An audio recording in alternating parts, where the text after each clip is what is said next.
Staff and guests, if you feel, I'll call this meeting to order. Please feel free to join me in a moment of personal reflection.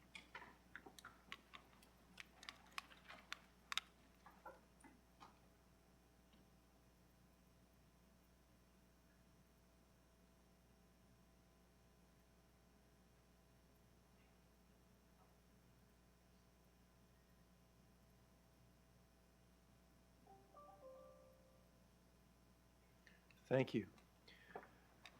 The region of Durham exists on lands that the Mississauga and Anishinaabeg inhabited thousands of years prior to European colonization. These lands are the traditional and treaty territories of the nations covered under the Williams Treaties, including the Mississauga, Scugog Island First Nation, Alderville First Nation, Hiawatha First Nation, Curve Lake First Nation, and the Chippewa nations of Georgina Island, Beausoleil, and Rama.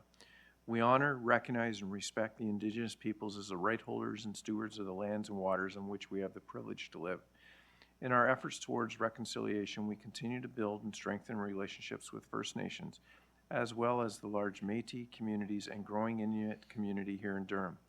We commit to learning from Indigenous values and knowledge, building opportunities for collaboration, and recognizing that we are all connected. Mr. Clerk, if you could please do a roll call. Thank you, Mr. Chair. Electronic roll call is starting now.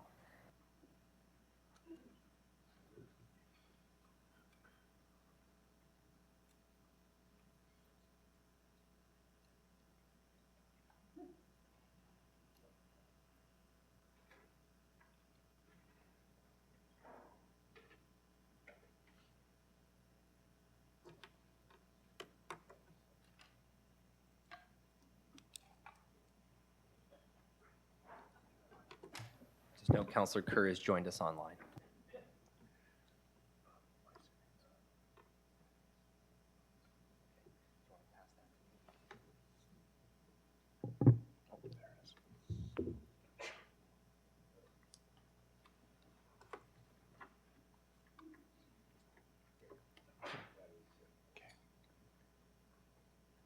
We have quorum. Declarations of pecuniary interest. Online, Mr. Clerk?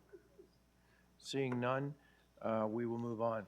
Members of Council, before we start our meeting today, I just want to recognize that today, the AORS is hosting our Provincial Safety Truck Rodeo.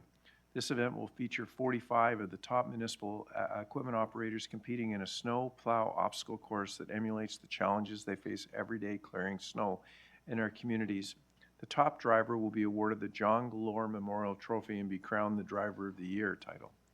This is a fantastic opportunity to showcase the municipal equipment operators that work day to day and day out maintaining the core infrastructure of our communities. But I'm excited to share with you that two of our employees, Jack Ostinsky and Tyler Jackson, have qualified at the local regional rodeo and will be representing our municipality today at the provincial rodeo. So we'll make sure that they're to bring, let you know the results. And on behalf of council, I'd like to thank them and all our operators for the great work they do.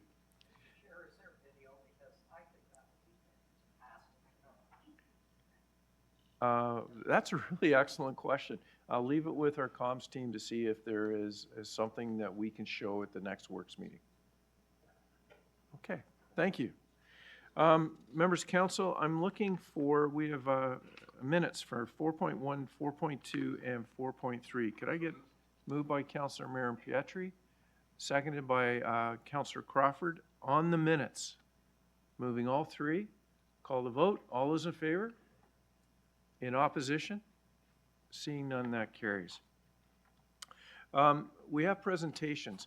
So we're going to do our first presentation, 5.1, and then when it's finished, I'm going to look for a motion to alter the order of the agenda to consider a delegation item 6.1, communications item 7.3, and item 8.1. So I'll come to Mayor Foster at that time, and I'll look for a seconder. Good morning, Allison. Please bring Mr. Bell forward, and we're happy to have you here, Mr. Bell, and look forward to your presentation. Thank you very much. Good morning, Chair Henry, members of council, staff, and all of our guests here today. I'm really pleased to introduce our guest speaker, Robert Bell, who you all know he's been to council before, and we're excited to have him back again. Before I turn it over, I just want to share a little bit of detail around Durham's journey towards becoming an intelligent community. So this work began actually back in 2018, then led by Sandra Austin and the Strategic Initiatives team, where they pulled together the Hello Tomorrow Smart City Forum. And this brought together 300 members, community agencies, residents on a Saturday to discuss their vision for Durham Region. It's held at Ontario Tech University and considered by all to be quite a great success. Lots of ideas shared, lots of projects and collaborations coming out of that event. There were two things, though, that we did note that were discussed amongst the crowd that we wanted to consider moving forward. The first is that some people didn't recognize Durham as a city. I live in a town, I live in a rural area, I live in a community. And so we needed to think about how we framed Durham's smart city future. The second comment that was made was technology is amazing and it's going to allow us to do amazing things in our community, but not everything we need to do is technology focused. So we considered those as we moved forward. And in 2019, you may remember, is when the federal government held the Smart Cities Challenge. At this time, there was a ton of resources available for municipalities, and so we took advantage of them all. We created internal working groups. We had IT and economic development and the CAO's office working together to do learnings. We had the federal government organization come and do an audit of our community. And one thing that we kept saying was, actually, I think we're already doing a lot of this stuff. We are working together. We're taking on innovative projects. We're working about creating open data and sharing our data amongst our community partners. So then in 2020, we launched what we called My Durham Intelligent Community Framework. And that was really a framework done in partnership with our local area municipalities to create some structure around how we create open data and how we partner together on projects moving forward. So this time, we're creating this framework, we're doing a ton of research, and we came across this organization called Intelligent Community Forum. Known as a global think tank, they had done a lot of work in this space already. They had identified what makes intelligent communities across the globe successful and what makes those communities thrive. They also had a network of communities, so they had brought in these cities together to share best practices. And so we joined as a member of this organization to get access to those cities and communities across the world who were doing some pretty incredible things. ICF also had a framework where they had 6 factors that help you identify if you are becoming and working towards an intelligent community. And so we did a lot of internal sort of assessment, and actually similar to what we had done the year before, found out we're actually doing a lot of these things. And so ICF has an awards program. So we thought, let's test our theory. Is Durham Region doing all of these naturally in our normal workday to become an intelligent community? So we joined their awards process. And in fact, Intelligent Community Forum agreed that we were doing a lot of this work. In 2021, we were named to the Smart 21 Communities of the Year. Moving forward in 2022 and 2023, we were actually narrowed down to the top 7 global intelligent communities of the year. And this is honestly amazing. It felt like a great achievement to be recognized for the work that we were doing collectively across all of our organizations to make our community better. So we told people this. We put it in a news release. We had a social campaign. We continued to work together. But we also asked ourselves, kind of, so what? We've won this award. Is there actually more we can do? Is this actually making an impact in our community? So we worked with a company called Stiletto Consulting to engage all of our partners. We asked, is this work resonating? Is there more we can do? How do we ensure that we're answering the questions that the community really wants us to? And through that engagement, we actually heard a resounding yes. We should be getting together. We should be working as a steering committee. And so we created the Durham Intelligent Community Consortium. There are 20 members around this table, including all members from all of the local area municipalities, our post-secondary institutions, our businesses, and our innovation support network. We don't want to meet just to meet, and so we created terms of reference. And in 2 years that this terms of reference is good for, we identified a couple of goals. The first is that we were going to create a series of online learning so that we were all talking about the same thing. We all knew what those best practices were globally that we would want to integrate into our communities. Once we were on this sort of same level footing, we created 2 goals as a consortium. The first is to tell our story better. We're doing so much in Durham, and we're not shouting it, we're not showing this off. And so as a consortium, we're looking at different ways that we can tell our story more cohesively and make sure the community knows how truly amazing it is to live here. And then the second one is there might be something happening in Brock that Ajax could use. There might be something happening in Whitby that Oshawa could use, but we're not leveraging each other in that same way. So we decided to create a database to share our initiatives and really learn from the expertise and experience that's already existing in Durham Region. And so that led to, in 2024, Durham Region being named a top 7 intelligent community of the year for the 3rd time in a row.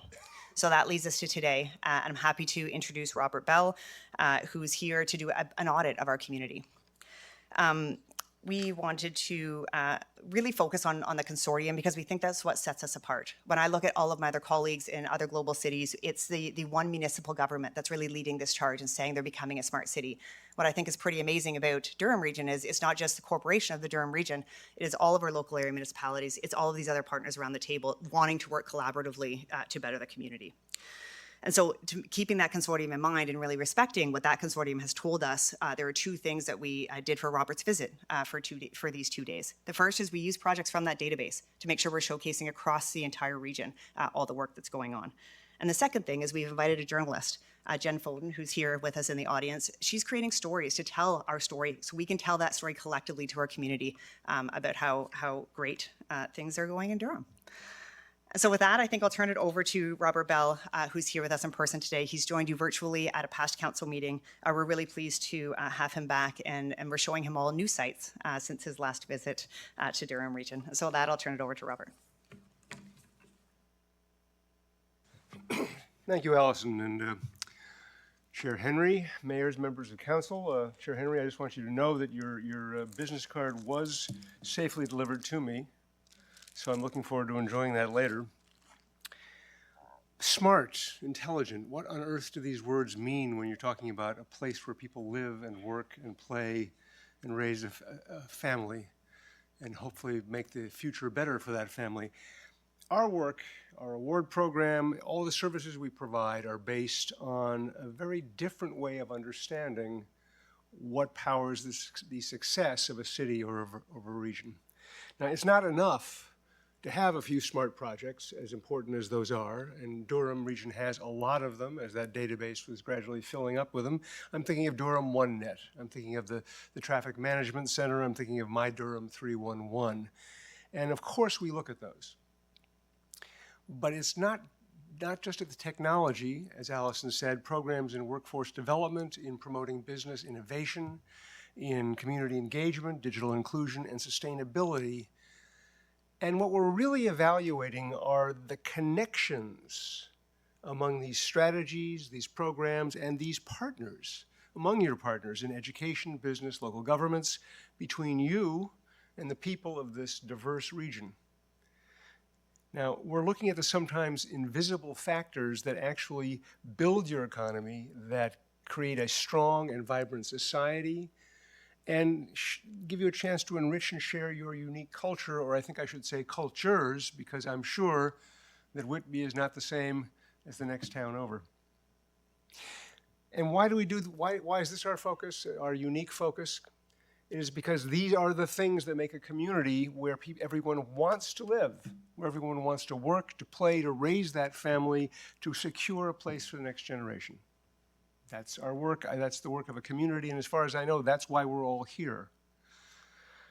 And it has taken us 20 years, talk about smart, talk about intelligent, it has taken us 20 years of studying, working with hundreds of communities around the world to figure out how to measure all of that, because until you can measure it, it's just glorious words. And what we measure is not just about, again, those visible achievements, but about having the policies, having the partnerships and programs in place that we know from experience have been successful, and then making progress with them toward a goal. It's a process that demands patience, it demands commitment and persistence, but is that different from anything else that actually matters? So over the years, we have worked out how to take all your hard and excellent work and turn it into a few numbers that tells us where you are on the intelligent community journey and how best to push forward. It's been my privilege to advise your staff from time to time, and both your staff and partners have taken our Community Accelerator training program to create that shared understanding of the work they're trying to do together, this complex, difficult, and rewarding work. Now, Durham has scored high in our program from the first time you submitted data to us. As Allison said, this year, once again, you became a top 7 intelligent community. Now, I can't predict how the rest of this year goes, But I know this, that your council, your staff, and the municipalities that make up the region have a very great deal to be proud of. And as far as I'm concerned, that makes you already winners. So thank you very much for your time.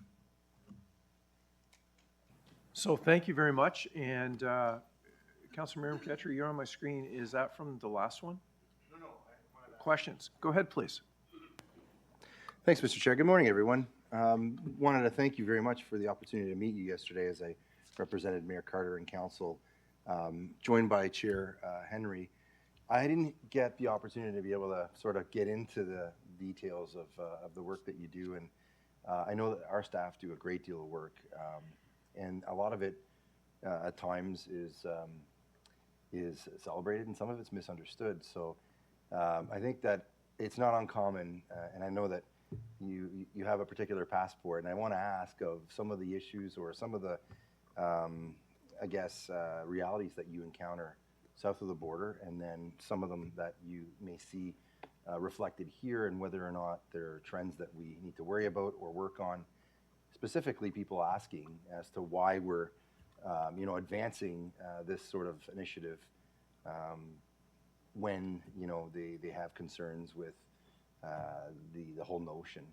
And I don't really get on the internet much aside from to check to see who the Toronto Maple Leafs new coach will be next week, and maybe just post some stuff about our community. But there's a lot of, it's kind of a hornet's nest when it comes to this sort of initiative. So just wanted to cede the floor to you through you, Mr. Chair, just to ask about that notion. Well, that's a question that's larger than all the mileage of the Durham region that I've covered yesterday. Yeah. Canada is home to more intelligent communities than any other nation in the world.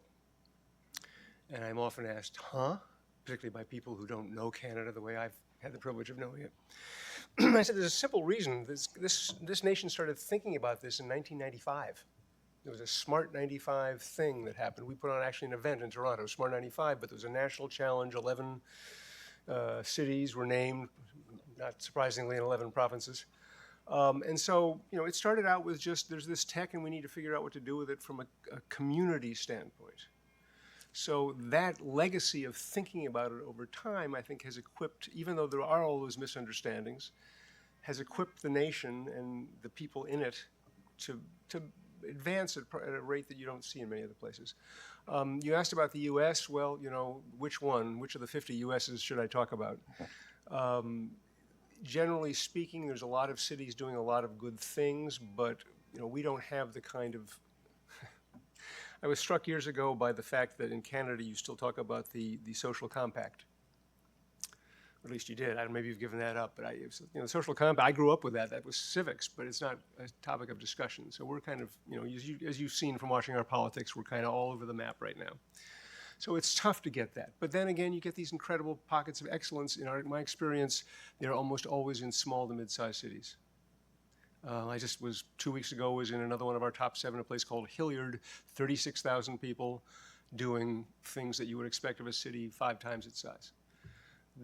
So there's those pockets of light everywhere, and they're even in much tougher places than this. Southern Vietnam has an intelligent community as well, right? And you wouldn't think that would exactly work in a communist dictatorship, but they're making it work. Through you, Mr. Chair, I appreciate that because yesterday's gathering, yesterday morning's gathering, you saw the staff members from municipalities. It was a very well-intended and articulate professional group of people.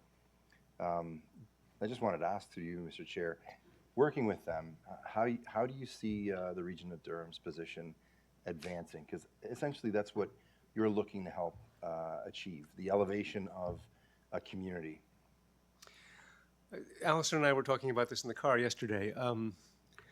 Because I've seen this a lot, first of all, I want to say that the structure and the process, and Allison is all about structure and process, as you know, that is at work here is really exemplary. I mean, most of the time, this is a much more informal thing within cities. I think the reason is because you're a regional municipality. You really got to be orderly in order to make sure that you involve everyone. But whenever you start down this path of creating the kind of consortium that you did, your first job is actually not to make progress. Your first job is to build trust. And that happens over time. It happens over time when I say, I promise to do this thing, and you say, well, I'm going to do this other thing. And 2 months later, we've done it. Now, I know I can depend upon you, and you know you can depend upon me. I mean, I feel like I'm lecturing, I'm teaching my grandma something she doesn't need to hear, but that's fundamental, and yet we forget about it so often. And so that's what I think they've been doing since they formed, and they're making a lot of progress on that. And once you get that done, then you can really move. So I see Durham as having, great projects and programs already validating this direction.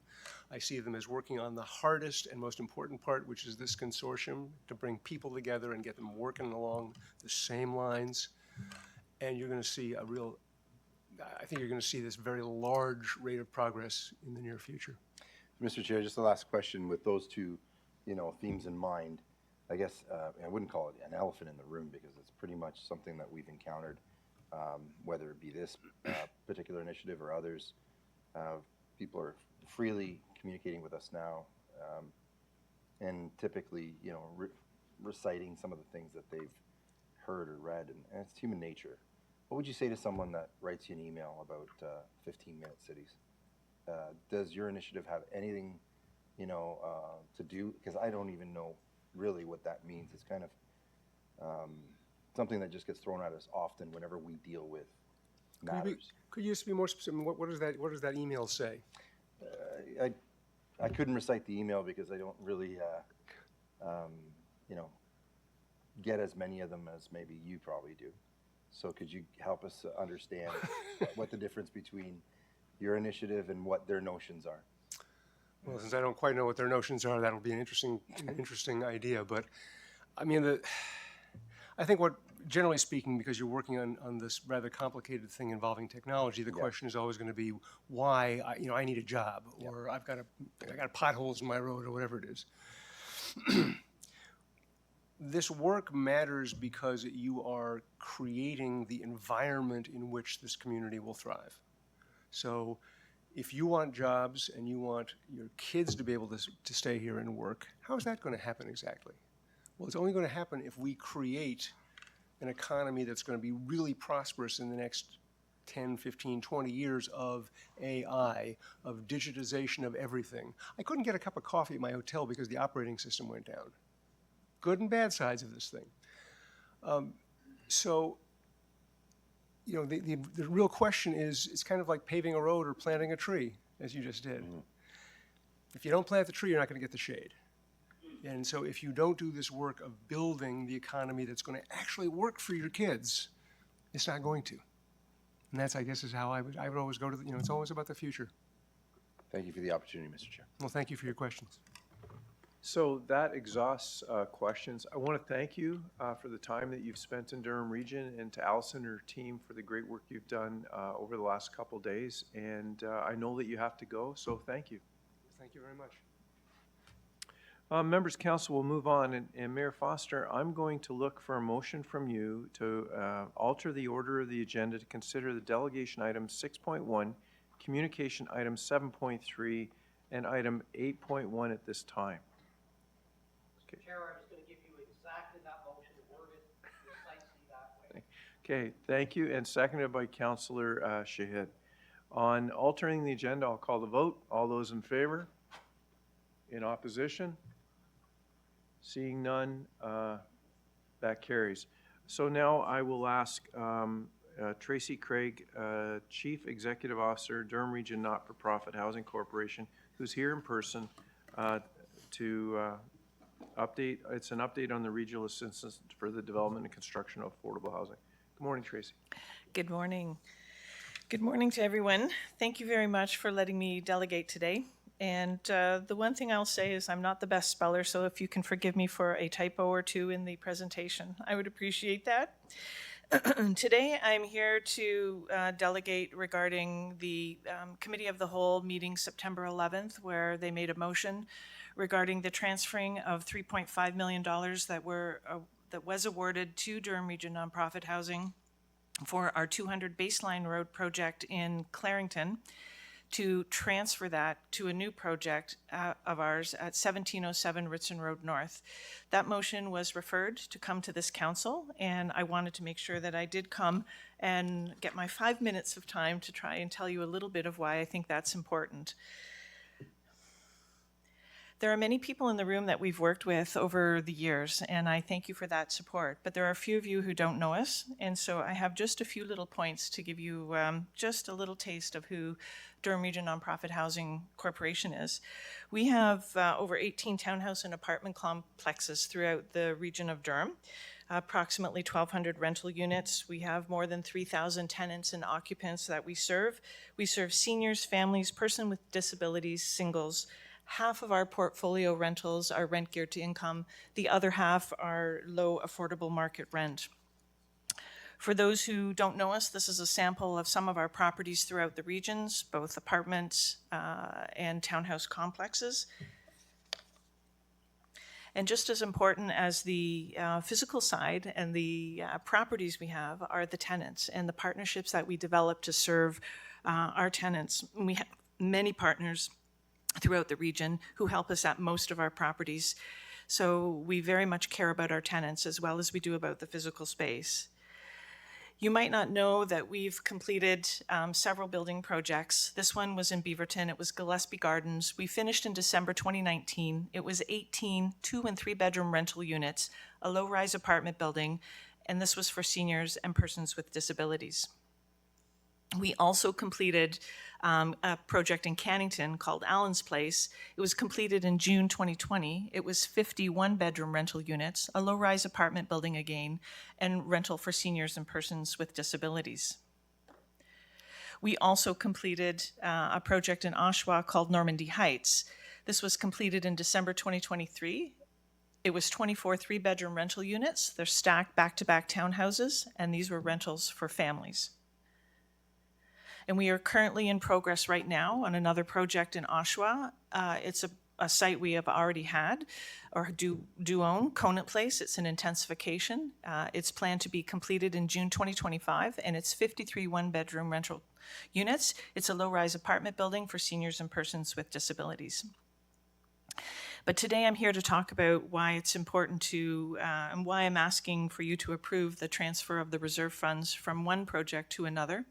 Our new project is 1707 Ritson Road, and this is a project in conjunction with Daniels. Daniels approached us in the spring regarding a partnership to develop affordable housing. They had the land, they wanted to do the design build. The project is site plan approved with a construction start this coming spring, 2025. They approached us because they know us to be an affordable housing provider in the region. We have a track record of building housing and delivering on it. We are innovative in our partnerships. And then on the flip side, Daniels is also committed to social impact development and affordable housing and realize people need affordable housing now. And they are not looking to develop this land at this time. You might recognize Daniels from Regent Park in Toronto, but I thought I'd introduce you to Mitchell Cohen, who's the president and CEO. And Mitchell very much believes in partnerships and affordable housing, and that affordable housing is the fundamental infrastructure of a resilient city. The link for Daniels is up there if at any time you care to connect in there. But that leads us to this particular project. So here's the project that's pretty much ready to go. They have a planned completion of November 2026, and it's 66 1-, 2-, and 3-bedroom rental units. These are stacked back-to-back townhouses. This is at the confluence of Ritson Road and Coldstream in Oshawa. It's an excellent, excellent site. It's near transit routes, it's near shopping, and this would be a project for families as well. Again, this is a project that is site plan approved. It's ready to start construction in the spring of 2025. And I know everybody recognizes we have a housing crisis, and it's big. And I'm not sure there are very many projects that are just ready to go quite like this one. We know in 2023, we had 380 households removed from the DASH waitlist, but we know we have significant people on that DASH waitlist. We know in my organization, we have over 2,000 people on our affordable market rent wait list, and our vacancies are less than 1%, sometimes 0% at some of our properties. So Tracy, so sorry, the limit for delegation is 5 minutes. So Yep. I'm looking, Councillor Chapman, Councillor Anderson on the motion to about done. extend for 2 minutes. Great, I'll thank call you. the vote. All those in favor? Okay, thank you. Great, thank you. I think that I'm trying to tell you that this is a project that is ready to go and one that will contribute to affordable housing for the region. So we are asking the region make the approval to transfer the $3.5 million from the housing reserve that was awarded to my company for the Baseline Road project, which was canceled due to lack of being able to stack funding, to our new Ritson Road project, which I'm trying to tell you about today. And know that we are also going to apply to the OFI call for another $3.5 million. We are also going to apply to AHIP call for another $3.5 million. And we are going to also ask the region to participate with subsidy for the RGI rental units, as they have always done in the past. And our big challenge is, in any time we go to build new projects, we have to stack the fundings, and that is usually a go, no-go decision. On this project, we've connected with CMHC. We have their preliminary commitment to funding. We have completed our due diligence reports. We are in the process of completing our legal documents, and my board is primed to approve this project if we approve the funding stacking. So again, I am hoping that I gave just a little bit of information of why I feel it's important to transfer that funding. And I would also like to recognize Stella and Aaron from the Housing, Social Services and Housing, and how they work with us. All of our projects that have come to fruition up to this point have been because the region and this team has been able to work with us. So I will leave it there. I realize I'm at my time period, but I would like to say thank you very much for the opportunity. Okay, thank you. Questions? Councillor Anderson. Good morning, and thank you for the presentation. Morning. During the presentation, you keep referring to affordable housing. What does that look like? What's affordable, and Yep. what segment of the population are you catering to?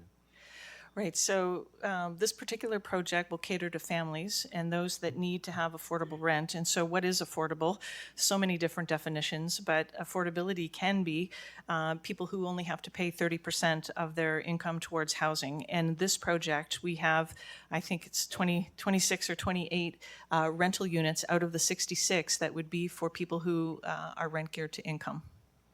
So are you saying that it's based on income, 30% or less? Yeah, but not in every case. With new build projects these days, you have to actually mix your rental units. So over 40% of the renters for this project would be rent geared to income. The balance would be low affordable market rent, which would be in the neighborhood of approximately the CMHC's average market rent for the area. One final question. What percentage of these units would be considered affordable, you know? Yes, all but probably around 10 units. 10 units will be at 115% of the average market rent. It might be a few more units than that. I'm sorry, I don't have the pro forma in front of me at the moment. But, and that is a requirement that we have to do for, in order to be approved by CMHC for our mortgage. Okay, thank you. Thank you, Chair. Thank you.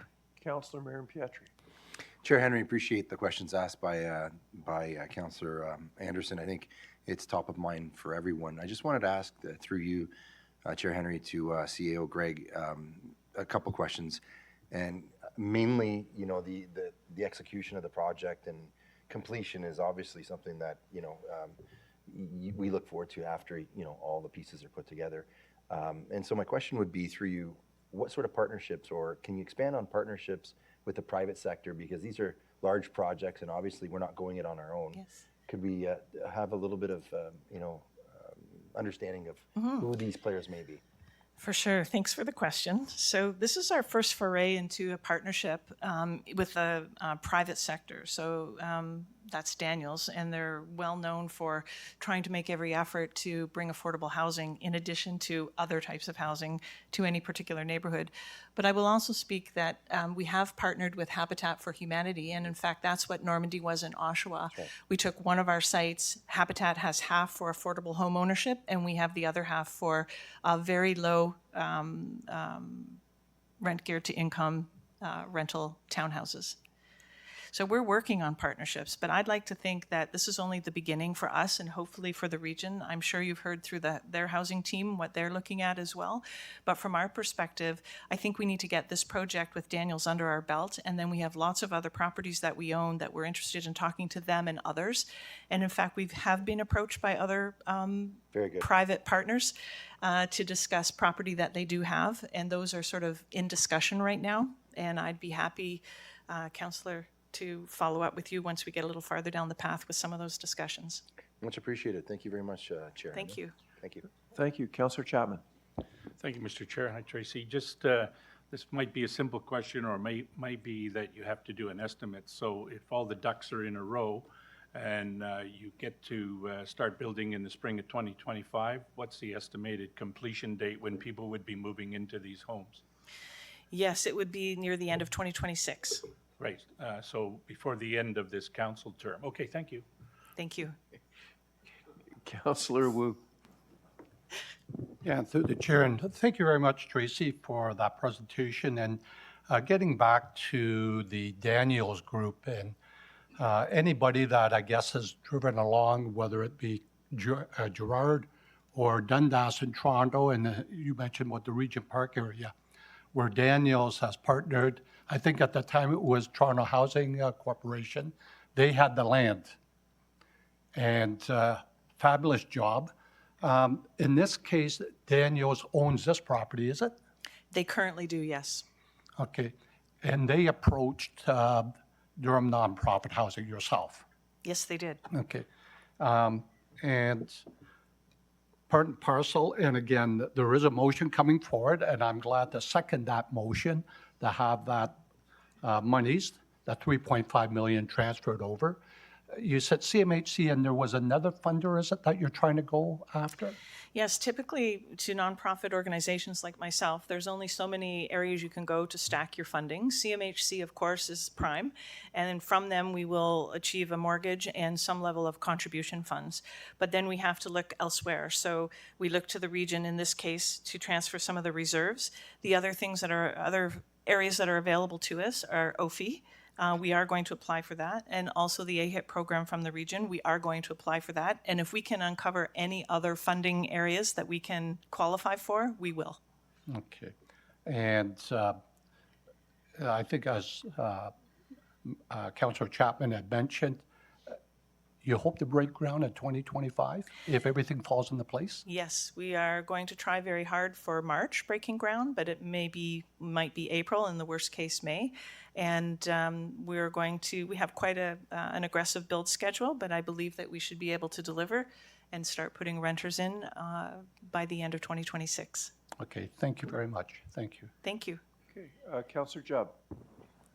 Thank you, Mr. Chair, and through you to Tracy. Hi, Tracy. Nice seeing you. Hi, Councillor Jubb. Good to see you too. For those that don't know, Tracy's team also manages Brock's non-for-profit housing, and they do a wonderful job. So, quick question. I just want to elaborate on Daniels. I'm not totally understanding how the partnership works. Are they the landowner, the builder? Can you just elaborate a little more, Tracy, please? This is a little bit of a hybrid, I would say. It's the beginning of a partnership. So they are going to sell the land to us, and they want to do the design build. That's sort of the limit of the partnership. But also part of the partnership is that they approached us and that they even want to do this. And then I think as we go forward in the future, Councillor Jubb, I'm hoping that we'll have an even better partnership, and maybe we'll have some kind of co-ownership model as we go down the road. Okay, that does help. Thank you.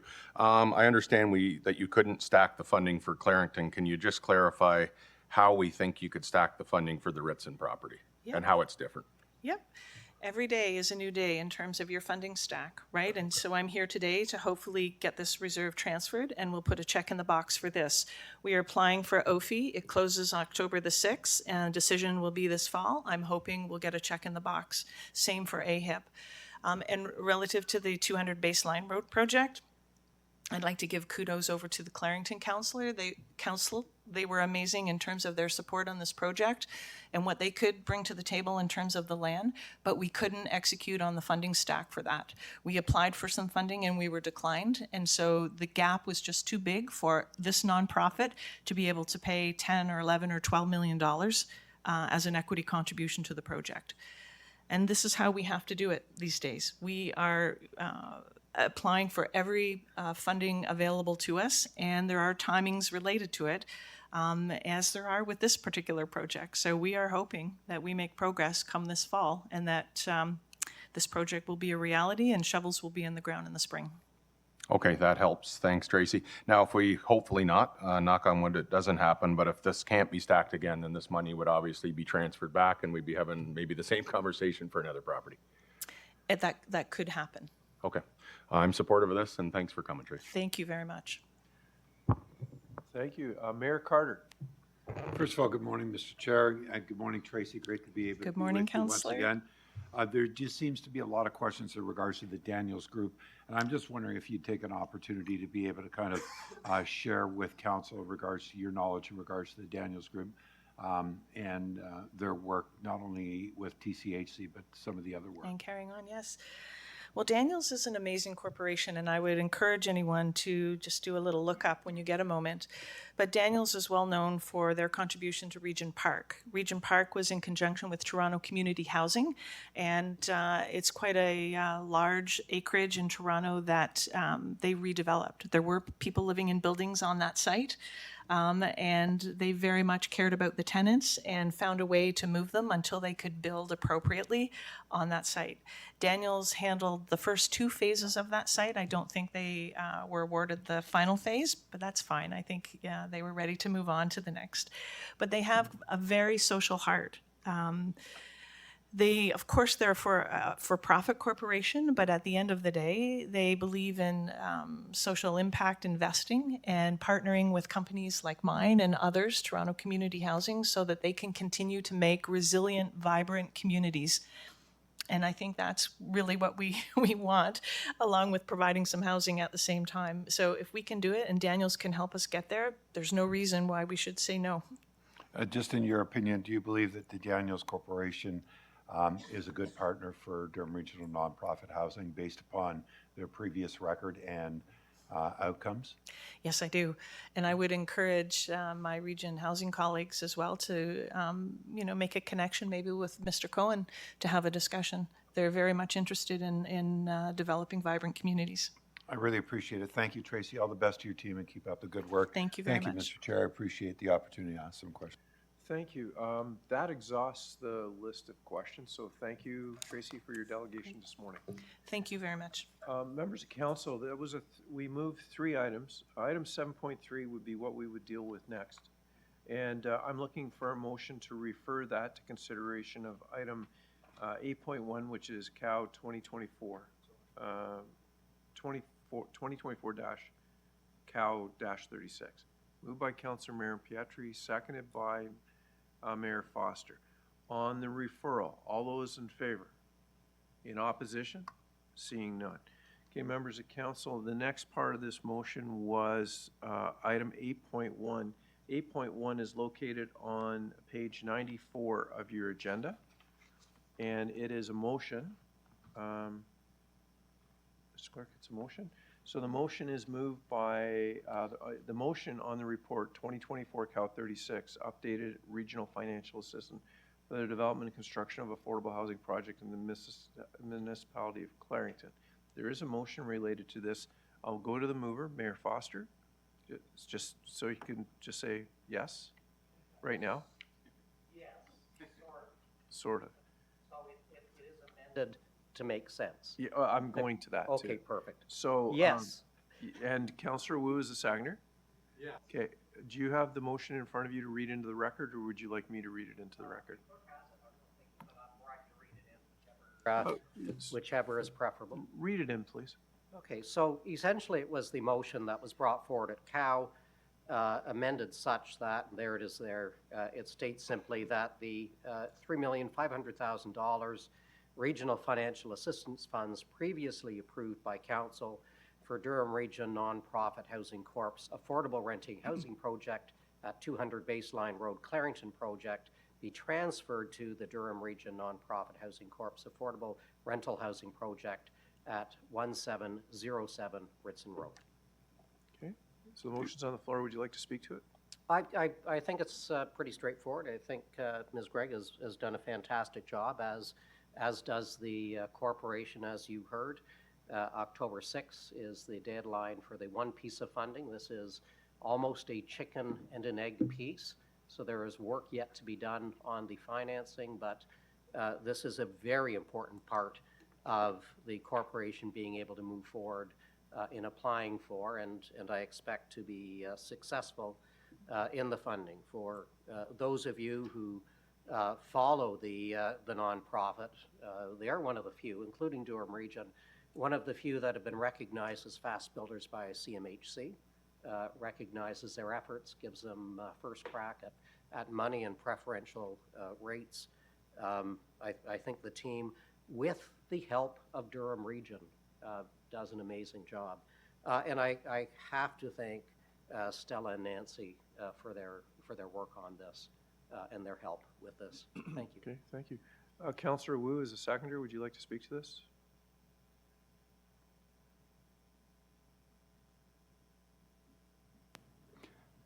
The only thing I have to say, Mayor Foster read the motion. He left out the word, but it's up there, effective immediately. Okay, thank you. Councillor Miriam Pietri, I just kindly ask for a recorded vote. recorded vote, Mr. Clerk, at the appropriate time. Councillor Brenner. Thank you, Mr. Chair. Thank you very much, Mr. Chair. I'm very familiar with both the Durham Regional Nonprofit Housing Corporation, being previously the president of the board, as well as I had the opportunity for work many, many years with the Daniels Group as part of the Regent Park revitalization. And I think what we heard from our delegation, I can certainly attest to. They are community-minded, and they did an amazing transformation of what was a real slum with Regent Park 1 and 2, and have made a difference in the lives of many of those tenants that were able to move into new homes in a new community, and it was because of the generosity of the Daniels Corporation and their commitment to community. Okay, thank you. Councillor Dice. Thank you. I just want to say that I've requested to sit on the board of this organization for a reason. I've always recognized that they were very forward-thinking. They have been amazing in the work that they've done in communities. Unfortunately, we don't have any of your properties in Ajax, but we are housing people across the region, as you've seen. Now, we have many for-profit developers who are putting in different applications for development, and nothing's moving, as you know, because it's a very different economy right now. But these people are moving ahead and they're doing it. And the work they have done with their residents to connect people has improved the mental health and some of the challenges that we face in not-for-profit housing. So I'm very proud to be on that board, and I congratulate you and your staff for the work that you do, because you really are forward-thinking in how you provide these properties and these experiences for your residents, which is amazing. So I do support your proposal. Thank you. Okay. Thank you. Councillor Jubb. Thank you, Mr. Chair, and through you, just the same question I asked to Tracy, to our commissioner. Hopefully this doesn't happen, knock on wood, but what happens if the funding can't be stacked? And obviously I'm assuming there's a legal agreement that the money comes back for regional council decision? Through you, Mr. Chair. Yes, as per the original council report, committee report, that will be the case. Okay, thank you. Okay. Are there any other members of council? Mr. Clerk, online? Seeing none, a recorded vote was called. I'll call that vote now. Thank you, Mr. Chair. Recorded vote on the motion is starting now.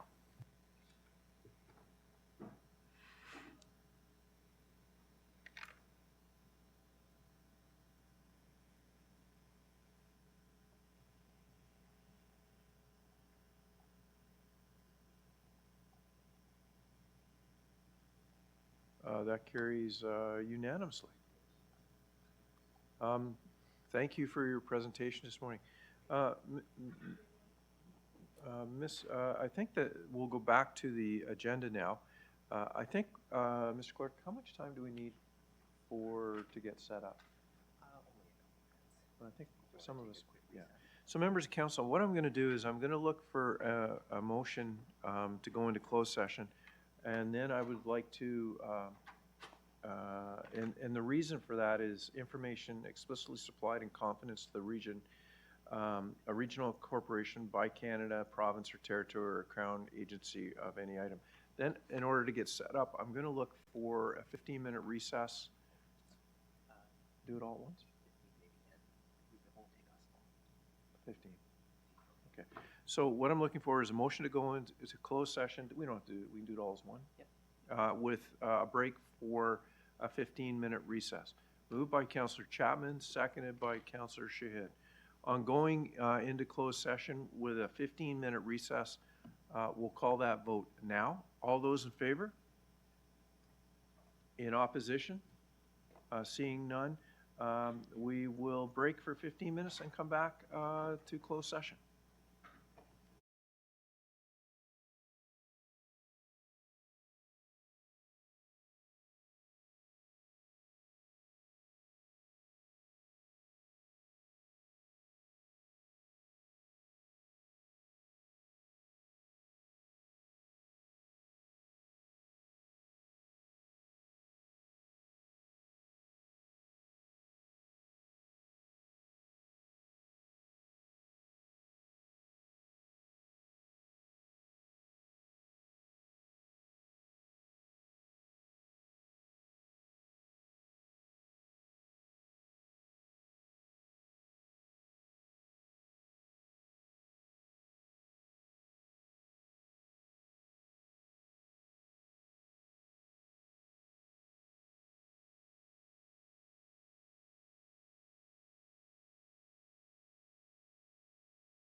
We have quorum in the room.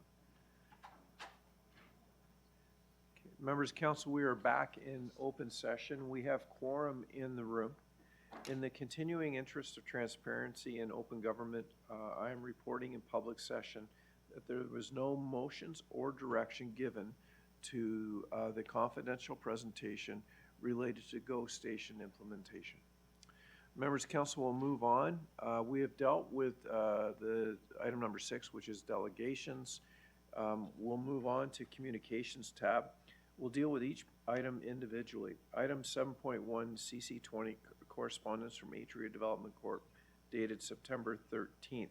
Recommendation is to refer to consideration item number 2, report number 5 of the committee whole. Moved by Mayor Carter, seconded by Councillor Chapman. On the recommendation, all those in favor? In opposition? Seeing none, that carries. And 7.2, CC21 or 20, yeah, CC21 memorandum dated September 18th, 2024 from Nancy Taylor, Commissioner of Finance, for the repeal of bylaw 17-2020, which relates to the COVID-19 pandemic delegation authority. Recommendation is to receive for information. Councillor Gerard, and seconded by Mayor Watton. Receiving for information, we'll call the vote. All those in favor? In opposition? Seeing none, that carries. Item number 7.3 we have dealt with. Mr. Clerk, this brings us to item number 8, which is been already dealt with, which takes us to committee reports. Committee reports start on page 69. If I could have the sheets, please. Thank you.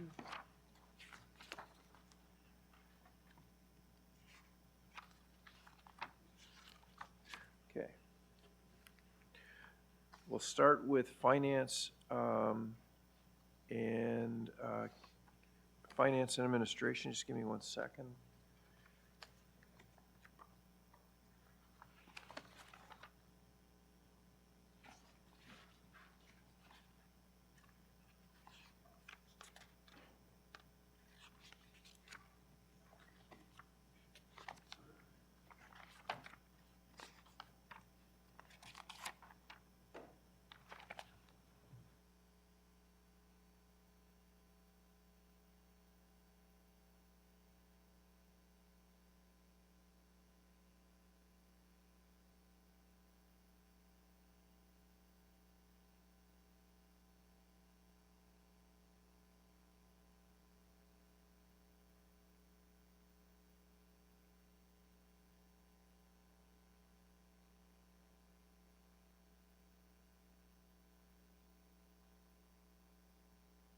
Sorry, members of council, the numbering is a little bit different in my agenda. So we'll start with moved by Councillor Ash, seconded by Councillor Leahy, that items contained, the recommendations contained in items 1 and 2, inclusive report number 6 of the Finance Administration Committee be adopted.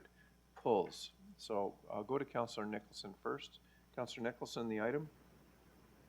Yes, I'd like to pull item 1. Item 1. Okay.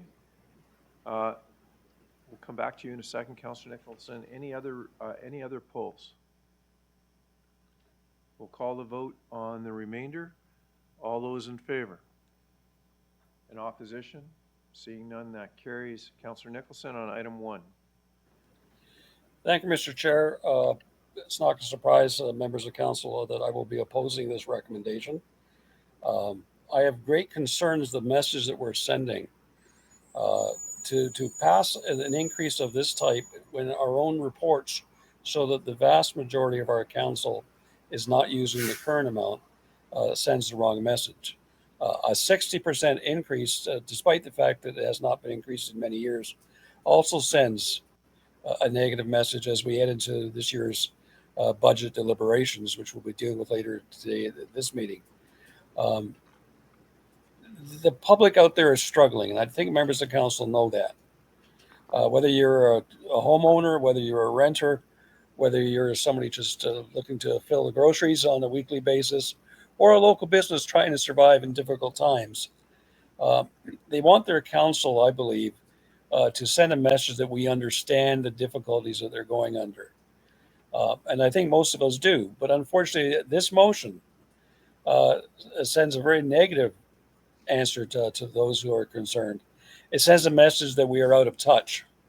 It sends a message that we don't understand the difficulties that the public is going through.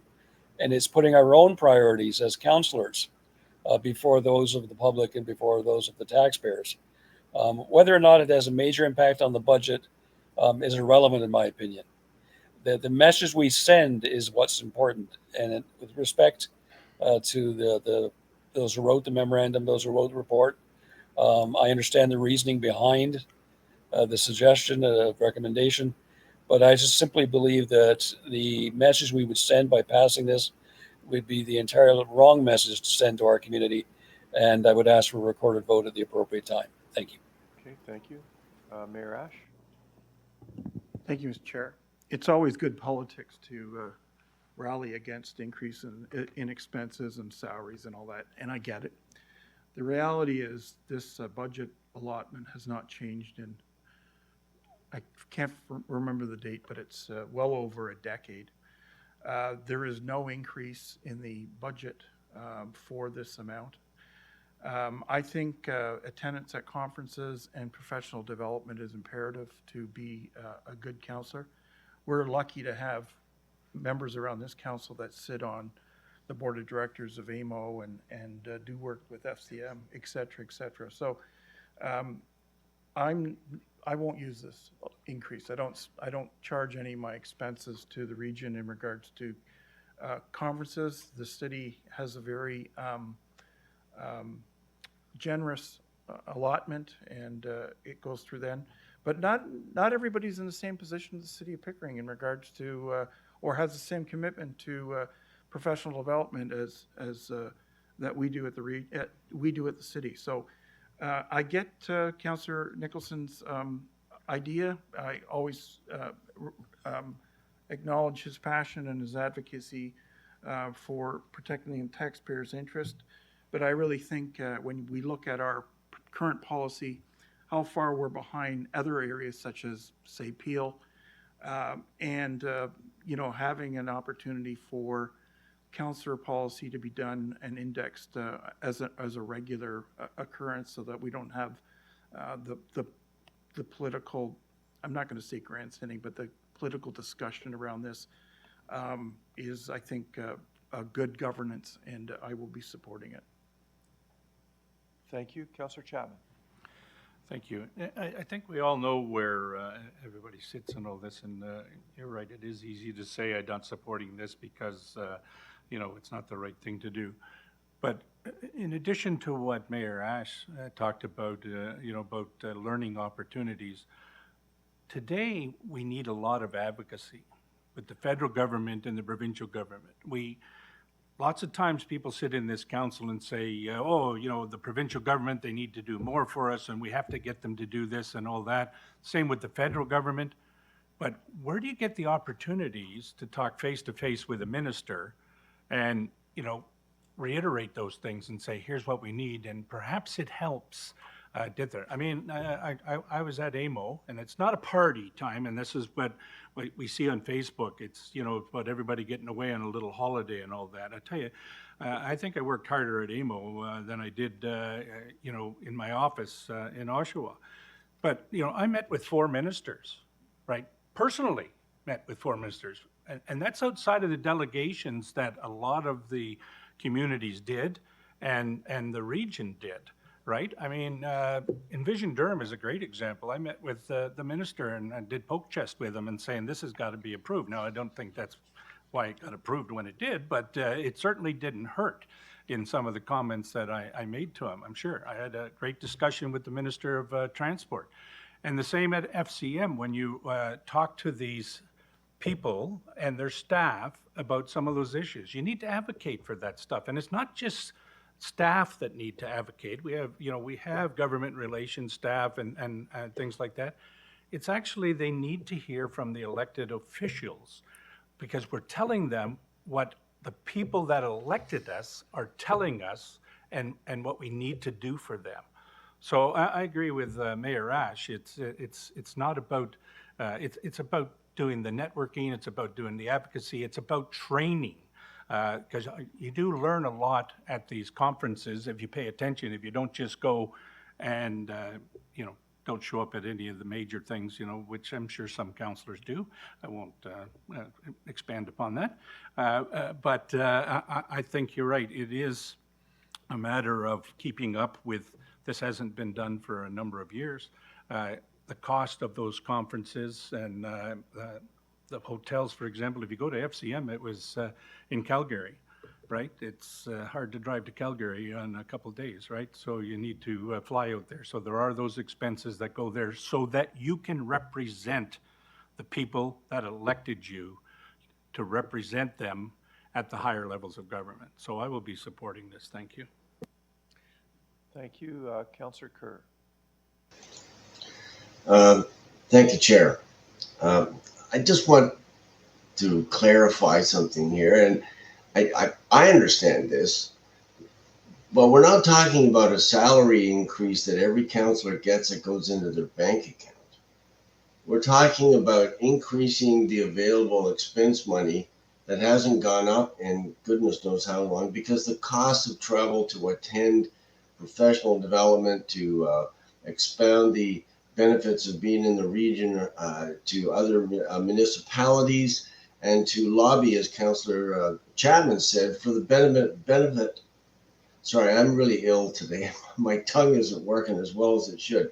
For the benefit of not only the council, but the residents of Durham Region. So this increase, as I see it, it merely reflects the costs that have been rising over the last decade, and we need to keep up. So that's what this is. I don't typically spend any of it. I get enough education from my work within my constituency. So therefore, it doesn't matter one way or the other, whether it's this much in the account or this much for me to spend on travel and conferences. I don't use it. So for those who do, and for those who are out there stumping for the region, it's there to make sure they can do it effectively. So I have no issue with this. Thank you. Councillor Marin Pietri. Thanks, Chair Henry. Look, many of us didn't spend much of anything in the last term for obvious reasons. There was COVID. There were restrictions. Money went back to, I guess, whatever budgetary pool it was intended to be able to facilitate if the monies weren't spent. When dealing with considerations of this nature, it's never a win situation for anyone, for or against. So I'm not going to speak for or against the matter. I'm just going to ask whether or not the same consideration is afforded to staff when dealing with budgetary concerns of travel and so on, and how that's dealt with. Because I do have a sensitivity to the anomaly that, and maybe it's because we're, in a different position, but I think in today's day and age, it would be intelligent for us to take a look at this, whether it stays the same or it increases, allowing council members to utilize it in the same means as a staff person, because this is dedicated simply to travel. And I can see where people get, the idea that, you've got X amount of money to travel. They may not take into consideration the work that you and I both know we do, because we've been on a number of, and one in particular you'll remember way back. And, the meetings were back to back to back to back with the Prime Minister and leaders of the oppositions and ministers and so on. But when you look at it from the standpoint of the function, it just looks like it's just for travel. And, touching on what Mayor Ash said very eloquently, there are municipalities that offer, travel expenses, some more than others. So that's not the argument, it's the function. This seems to be just a unilateral function as opposed to being a multifunctional node. And I think that you may get buy-in and an understanding from the public, because I can guarantee you that there's not going to be a single person that says, good idea that any politician gets any money. It's just human nature. But there are people that may understand why those monies or why that, policy is being, afforded to whatever representative. That does not happen in this case. It's just for travel. And so I think if we're looking at, this policy and, trying to figure out how to rationalize it, we're not going to do it with an increase. We're going to do it with a change in function. And so I have a question that I'd like to ask through you as to whether or not, this policy speaks to the same function that we've had forever, or we could actually utilize it, say, for example, for a community meeting, an advisory to communities that may be challenged with traffic in their neighborhood, or specific to a regional road. Could we utilize that as opposed to just simply saying it's for travel? I'll go to Barb. Thank you. Through you, Mr. Chair, thank you for the question. The bucket that we're talking about is for training and education. It covers a wide magnitude of items, and it's for council to be able to use to participate and represent the region at multiple functions. Staff do have a similar bucket available, and it's for training and education as well. Okay. So just to ask through you, and I appreciate that, because the misconception is that because that's the bulk of the sum in terms of, costs, it's the travel to get to that whatever conference that someone's getting to. My question is, does staff come to council and ask for their expenses to be increased? I know that we have budgets, but how does that process differ in comparison to ours? Because it seems like we're put in a position every few years to sort of be the lightning rod, as opposed to maybe a process that's a little bit more modern and I would say mutually respectful. Well, I would just say through you, Mr. Chair, any travel and education expenses are reflected in the annual operating budgets of each department, which do come before council, as you know, annually. And they're also something that we do look at closely as we're doing our line-by-line review to ensure that we are being as efficient in the use of these resources as possible. So, thank you. Just a question, a follow-up to that. Obviously the staff, costs in terms of this sort of budgetary note have gone up over the number of years that, we've been here. But why are we dealing with this separate of the budget today? I'm just trying to wrap my head around it. I'll go back to Barb. Why wouldn't we deal with it as we did with staffs, or as we do with staffs? Through you, Mr. Chair, thank you for your question. Sure. There's different ways of dealing with the expenses that are coming into the region from the members of council. It's the same process, but it's a different pathway. And there's some things that are looked at a little bit differently. The policy was combined up until now, and this way we can separate it and make it more clear on the process. I'm going to ask the clerk to comment further if I've missed anything. Mr. Clark. Certainly, thank you, Barb, and through you, Mr. Chair, just to give a bit of history on why this policy came about. The region does have a conferences and travel expense policy that applies to staff, and historically it also applied to council and established the $10,000 limit, and that was approved by council in 2007.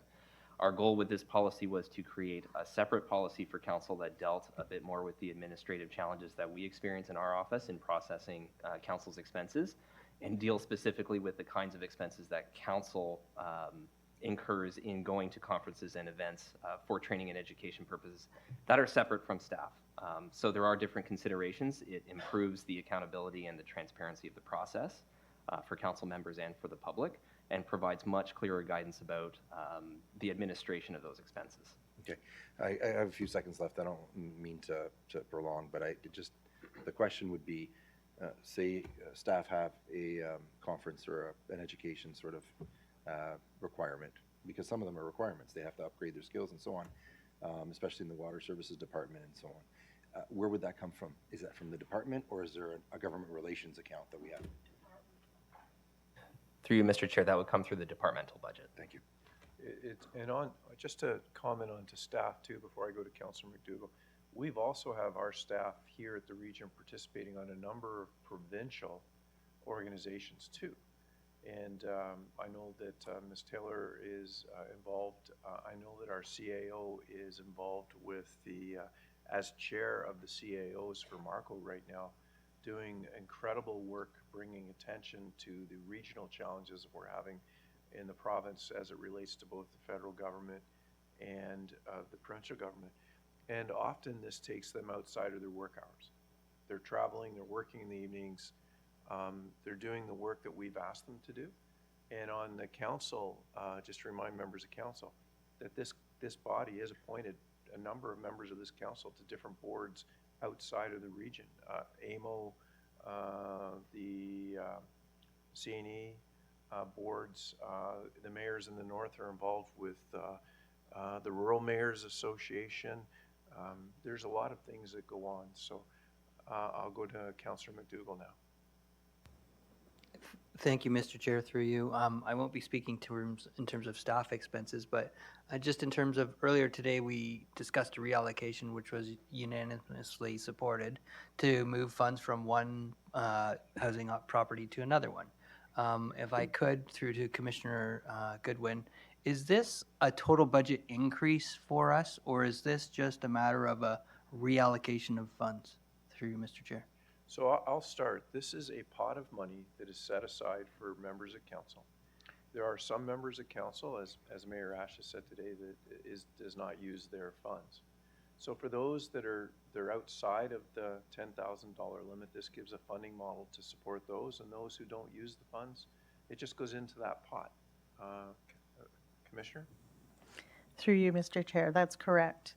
Finance has determined that based on the usage historically, that there's enough to cover, given the trend, that there's enough to cover those that are utilizing the money. Some people are running out of their allocated funds during their term, and others aren't using very much, if any, during their term. So there's enough in the bundle to be able to reallocate and have zero impact to the overall budget. So further through you, Mr. Chair, so those who are considerably budget sensitive, which I consider myself, we're not increasing the budget amount at all on this topic. No. Through you, Mr. Chair. Okay, that's all. Thank you. Thank you. Mayor Roy? Thank you very much, Mr. Chair. And I quite frankly, even for the first speaker, Councillor Nicholson, and it's just about the transparency, and I fully respect that of the community asking for that transparency. When driving in this morning on Durham Radio, they talked about this is the conversation that we were going to be having, not talking about housing or anything, but about the councillor's expenses. And it's not an increase. And speaking as a councillor who spent her $10,000, and I spent my $10,000 on Alpha, Board of Health, Canadian Association for Homelessness, AMO, FCM, and within the context of that, I have actually not submitted all my expenses because of just having that responsibility. And it's also taking a look at even not staying at a hotel and driving instead of staying at a hotel. And these are the things that when we're talking about, especially as the chair of a committee and the other committees that I've been allocated to, this isn't like going out there to look to have a weekend away. We're working and we're working hard, and we are trying to connect and bring together, and yes, attending along with staff from social services, attending along with our Board of Health. I've had 3 meetings this past week with Board of Health as well across this province. And there's a lot of issues that are taking place across the province and across our nation that we need to be having a voice as the region of Durham. Ontario Big City Mayors is another one. And the list can go on. But I fully respect transparency.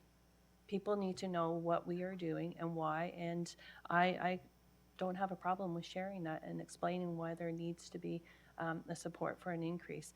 It's even taking a look at our local budgets, and that has been spoken about as well too.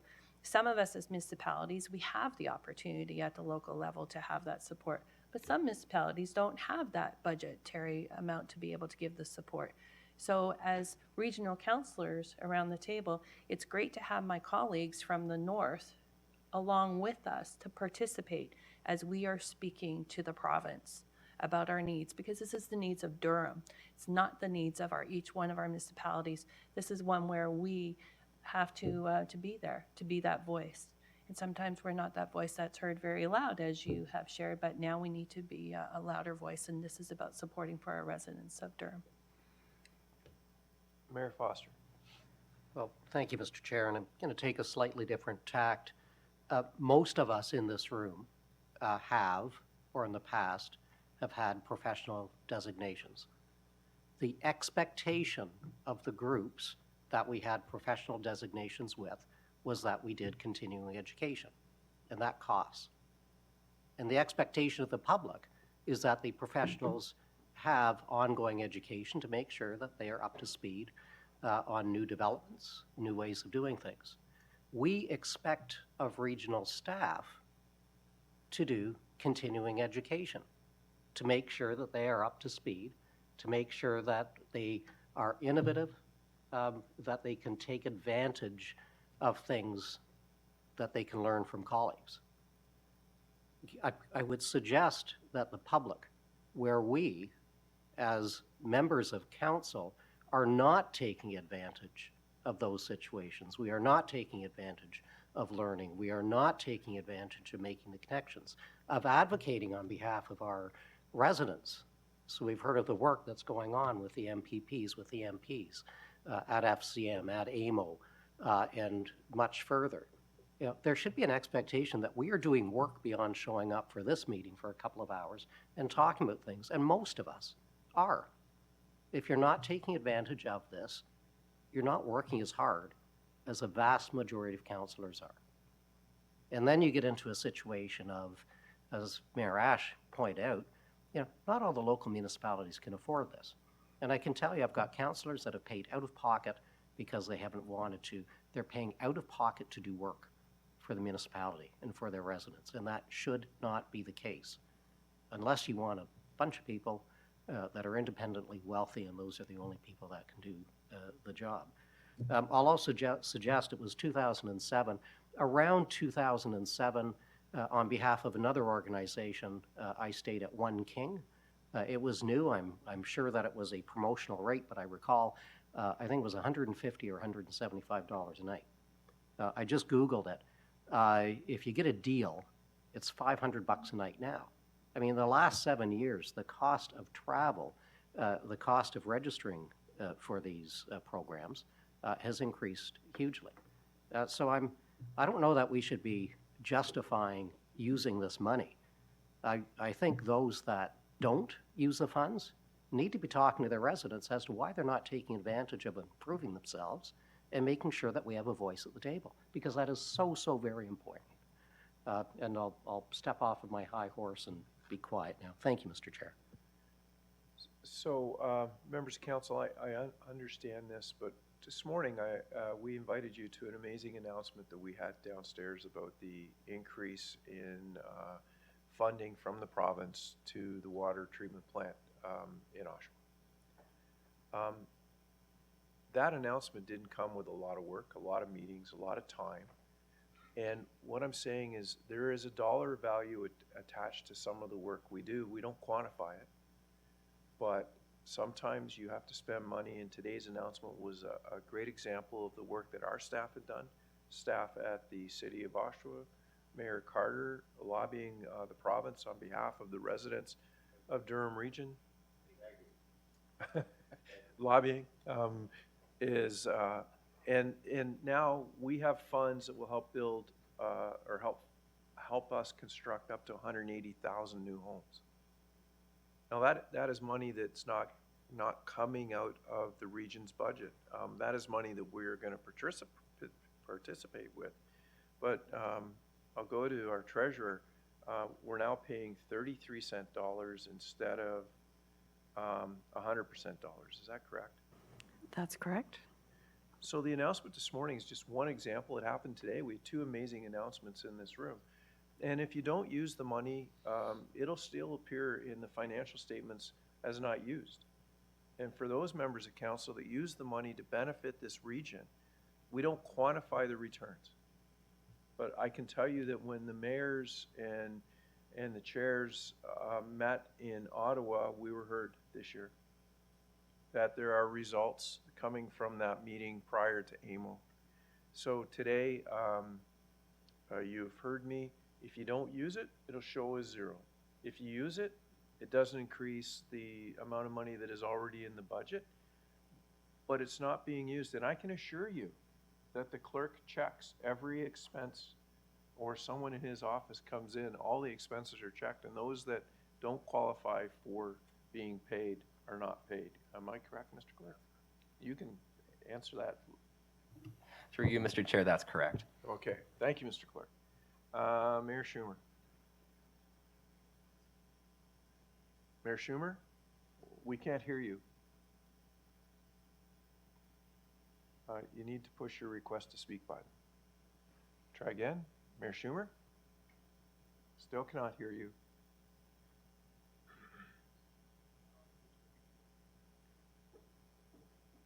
No, still not.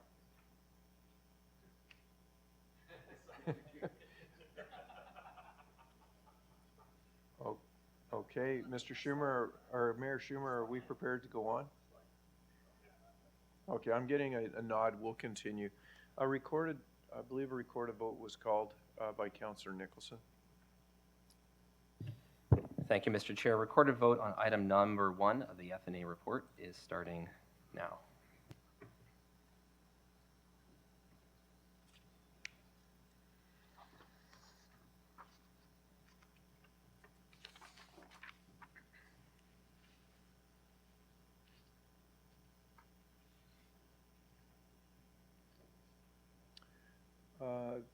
That carries. Members of council, we'll move on to finance or health and social services. We'll move on to that the recommendations contained in item 1 and 2 inclusive of report number 6 be adopted, moved by Mayor Roy and seconded by Councillor Dies. Polls. Councillor Yamada, which item? Number 1, please. Number 1. Are there any other polls? Seeing none, we'll call the vote on number 2. All those in favor? In opposition? Seeing none, that carries. To item 1, Councillor Yamada, your microphone's still on. Yep, thank you, Mr. Chair. A couple questions. Number 1, in section 6.2, it says changing the architect firm would cause substantial duplication of costs. What defines substantial?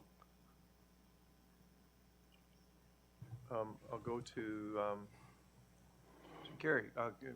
Sorry, we'll go to Mr. Muley. Yes, thank you, Mr. Chair. The current architect has undertaken a fair amount of conceptual design work for the building already. To go back out to the market to another architect would essentially have to re-examine that conceptual work all over again and then duplicate that effort before coming forward with detailed design. So when we talk about duplication of costs, how much money would you suggest would be that duplication? Through the chair, I don't have that number with me. I could provide that, but I think it's safe to say that there would be real duplication as a result of that effort, as well as delay associated with those design services.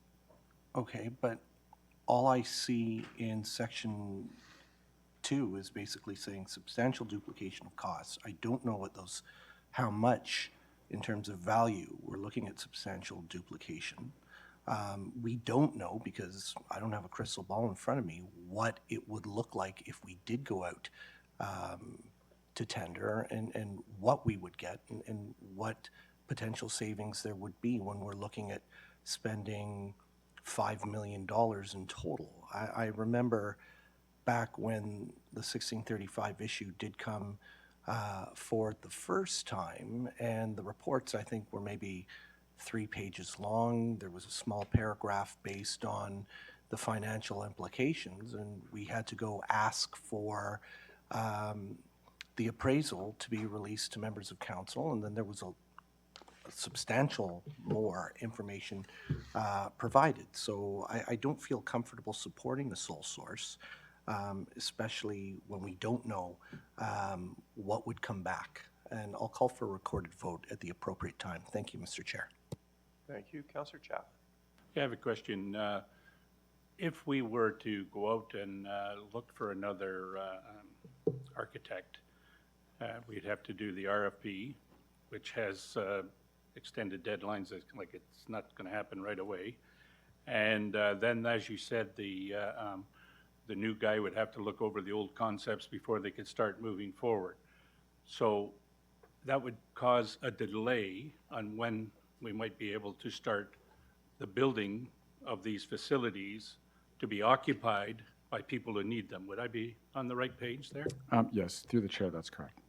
So, I mean, the interesting thing is, the duplication is going to cost us more money, right? Even if it's only $1 more, right?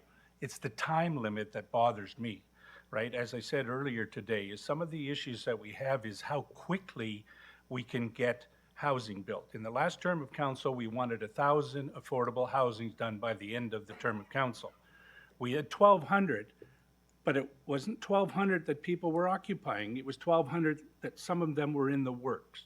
And we got to get over that piece about moving it forward so that we can get these things finished, built, and people living in them. So this sole source to move on with somebody that we've already been working on, that's already been involved in taking the stakeholders' comments and put them into those concepts with our staff, I think is a good move at this stage because it's going to make things happen quicker.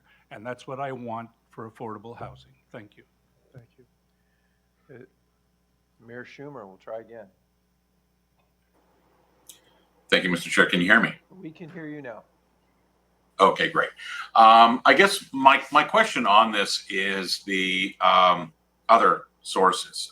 So do I take it, I guess this is a question to the Commissioner of Finance, do I take it there would not be enough in the identified social housing reserve fund? There would not be enough to possibly fund this, and that's why the comment about other sources? I'll go to the Commissioner. So if I may, through the chair, there is sufficient there right now. Our objective here, when we say at the discussion of Commissioner of Finance, is because there are so many housing critical things that we need to do to move forward. So we're trying to maintain flexibility where if there is other unintended funds that are available, we could direct it here based on this pre-approval of council, and that still allows housing funds to be flexible for other things because we know there are a number of things that we're trying to very aggressively move forward. So it's a matter of allowing us some flexibility to try to keep moving everything forward and knowing there's a lot more to come. So those other sources, would they be other reserves, reserve funds, or would this be possibly using, say, savings out of the operating budget? So through the chair, that's correct. It would be in-year savings through the operating budget, or even perhaps grant or funding opportunities that we don't know of today, but that we would be able to leverage based on having an approved expenditure. Sometimes those funding opportunities that we get, we can't leverage quickly because they have to have a council resolution that allows us to proceed with a particular type of activity.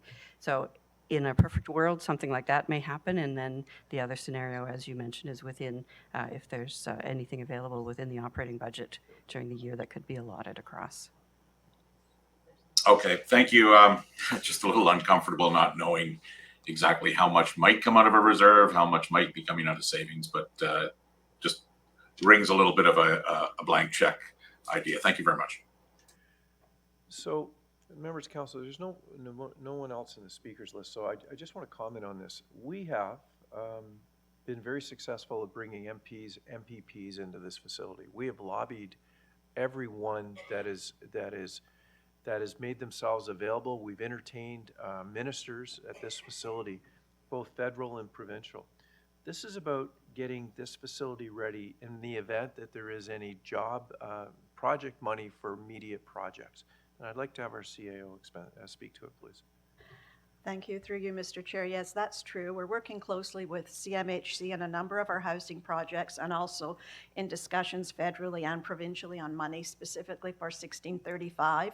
In most cases, in order for it to be considered shovel-ready, you need a Class B cost estimate which this will provide us with. So the sooner we get this, the better. We know, for example, for our other projects, Christine Crescent is also referenced in the report, we need to get our proposal into CMHC prior to the end of 2025 with the Class B cost estimate. My intent is to get it in significantly earlier than that so that we're at the front end of the queue, but there is time pressures for getting this work done.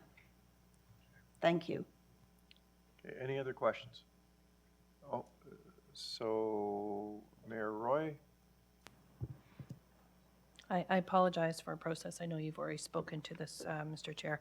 But I'm now going to just go back to AMO, where our opportunity was to present to the Ministries of Social Services, and Linda Smith has responded back to us. And the invite is actually going between Mayor Carter and myself to have a visit to 1635, again, about funding supports and looking at funding supports for what we need to move forward. Same thing with our local MP, Ryan Turnbull, and also with MP Mark Holland. It's the tour we did with them.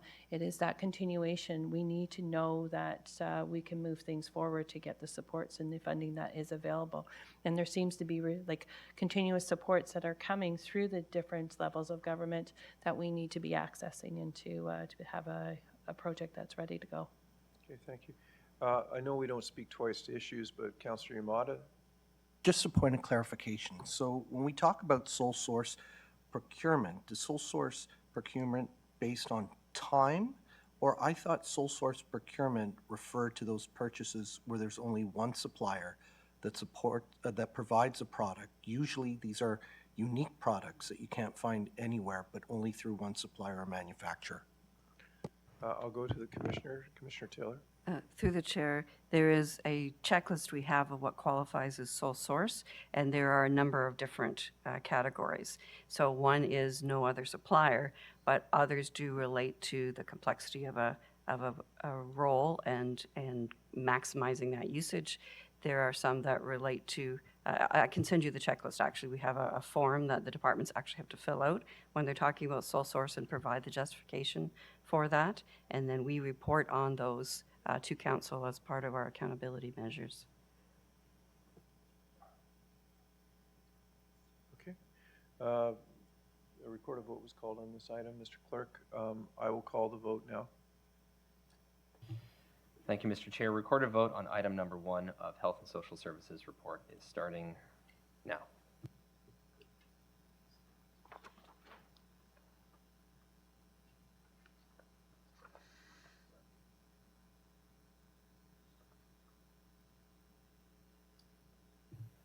Looking for Councillor Dyes.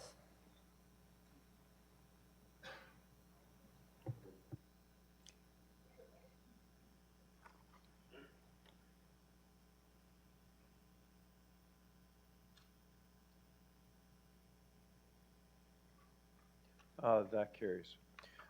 Members of council, will move on to planning and economic development, moved by Councillor Chapman, seconded by Councillor Pickles, that recommendations contained in item 1 to 3, inclusive report number 7 of the Planning and Economic Development Committee, be adopted. Polls.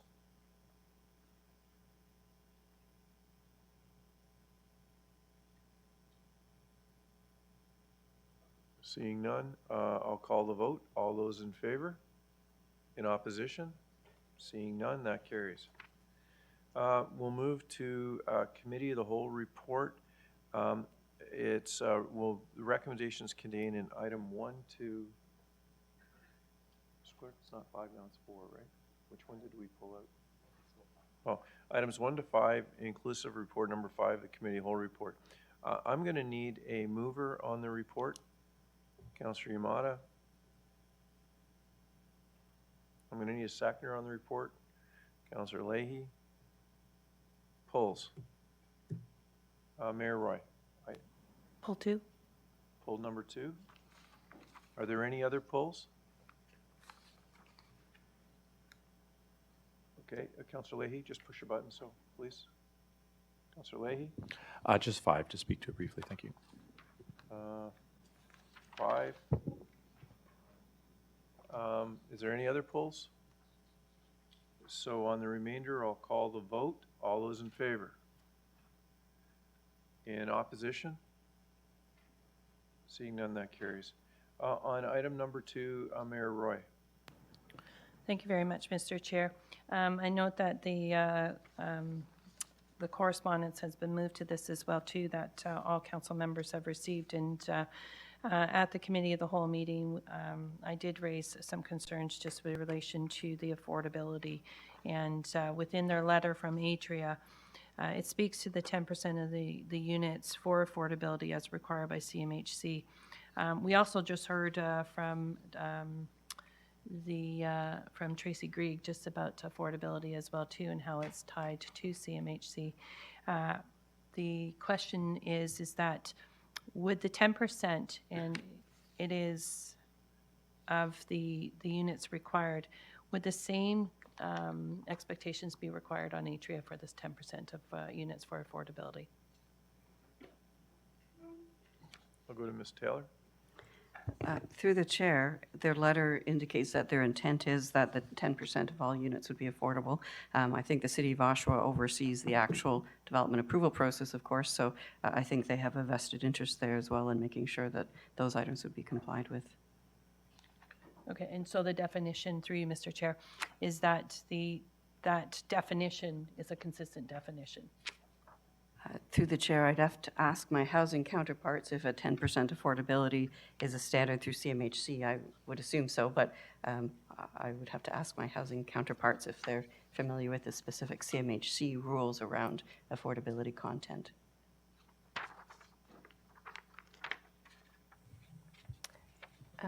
Through the chair, thank you very much. We will have to look into that more clearly, but yes, I do believe that is consistent. Okay, I appreciate that. I still do have, and I support housing, but I have a bit of a difficulty when it is a for-profit. I understand this is about revitalization within a downtown, support that as well too, but ultimately it's that consistency for the future to ensure that the maintaining of a 10% for affordability is in place, because that is not maintained as a whole. But essentially, I'm going to ask for a recorded vote on this as well too. I do have some concerns. Okay, thank you. Councillor Miriam Pietri. Chair Henry, I appreciate, because I think we've had this discussion at different times about different projects, and I think this one here unfortunately is being seen in a way that I'm having trouble understanding, and I'll tell you why. It's no offense to anyone else, but you pointed out the economics of the uplift in terms of the assessment going from X to Y. That is huge in terms of taxation, but the key indicator here that we're all trying to achieve, we had a presentation earlier today, is housing. And I think, when we ask about partnerships with other levels of government, we ask about partnerships with the public sector and the private sector. They come in different forms.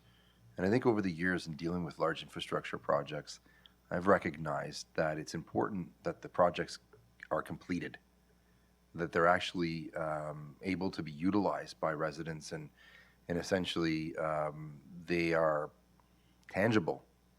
And what you have here is a proponent that's offered tangible product. And I think by attaching the term, because I think, we had a discussion, I'm not sure which council member asked, what does affordability mean? How can you gauge that? I think it was Councillor Anderson.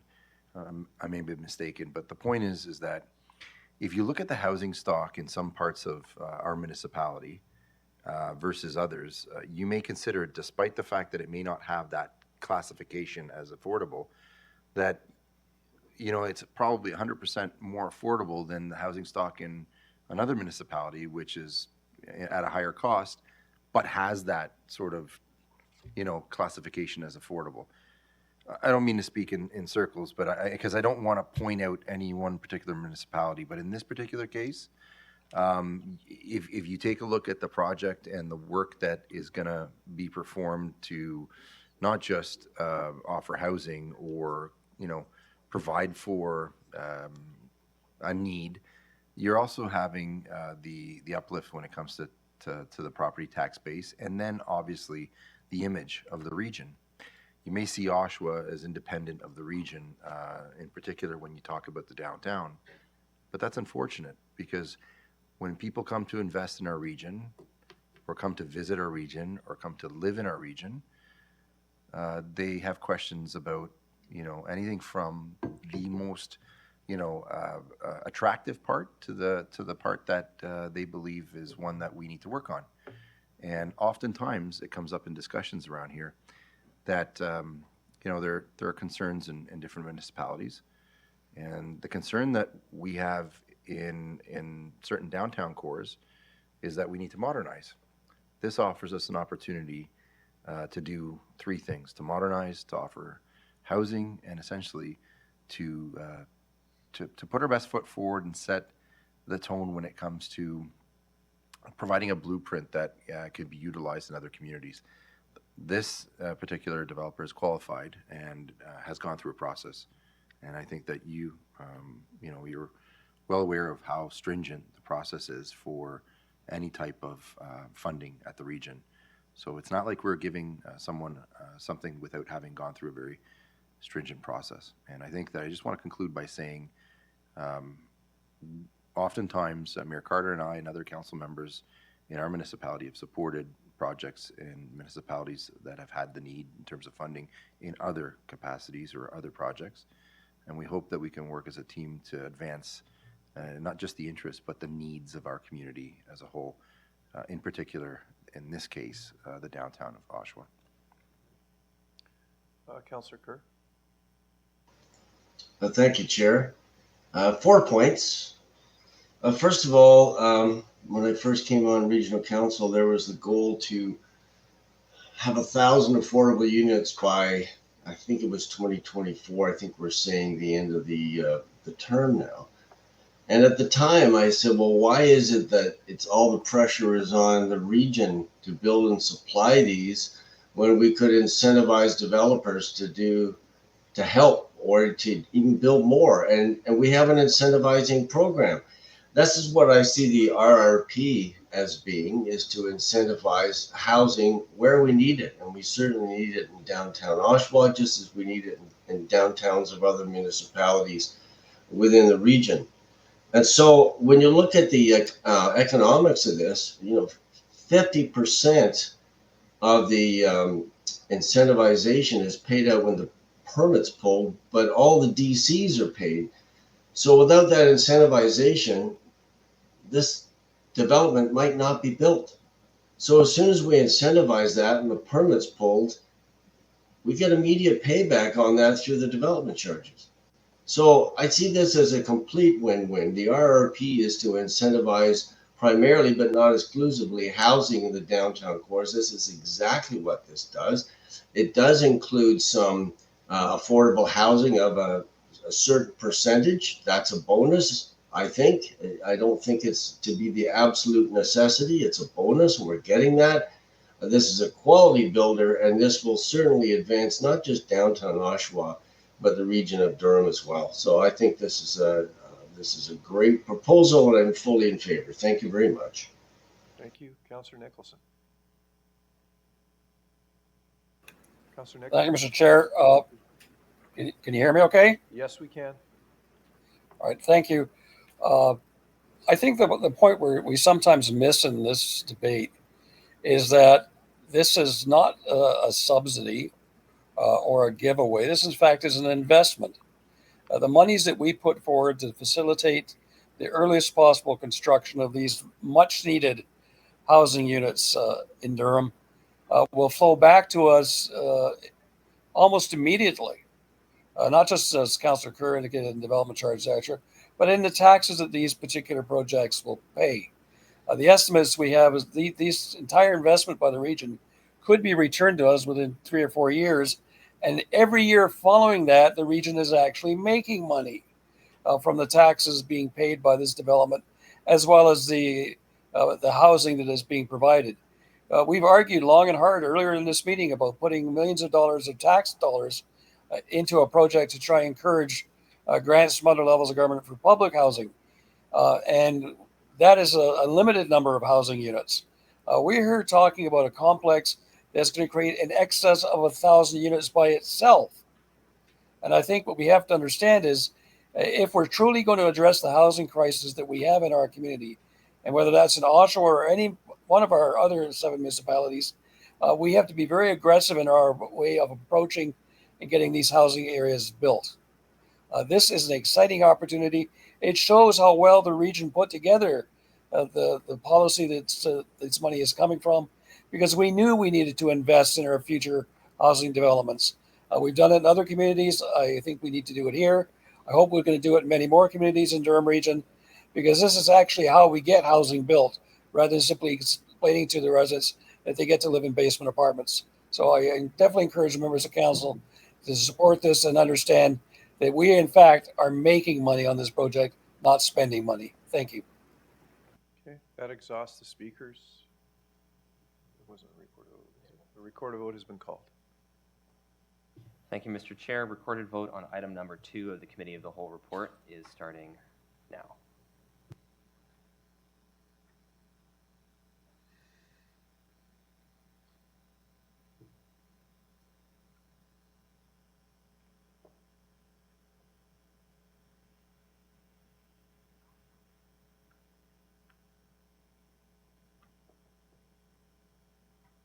Okay, that carries.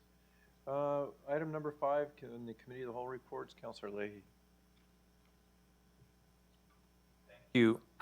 Thank you, Chair and members of council. So really grateful that this piece passed at committee. Just wanted to note that our timing is really good. Yesterday, the federal government announced the government action plan on combating hate with guaranteed funding for 6 years and ongoing funding with all that. So appreciate that. We're seeing some action from the feds where their plan had lapsed in the past. So really appreciate that. Appreciate the support. And that's everything. Thank you, Chair. Thank you. Mayor Roy? Thank you very much, Mr. Chair. And through you to the CAO.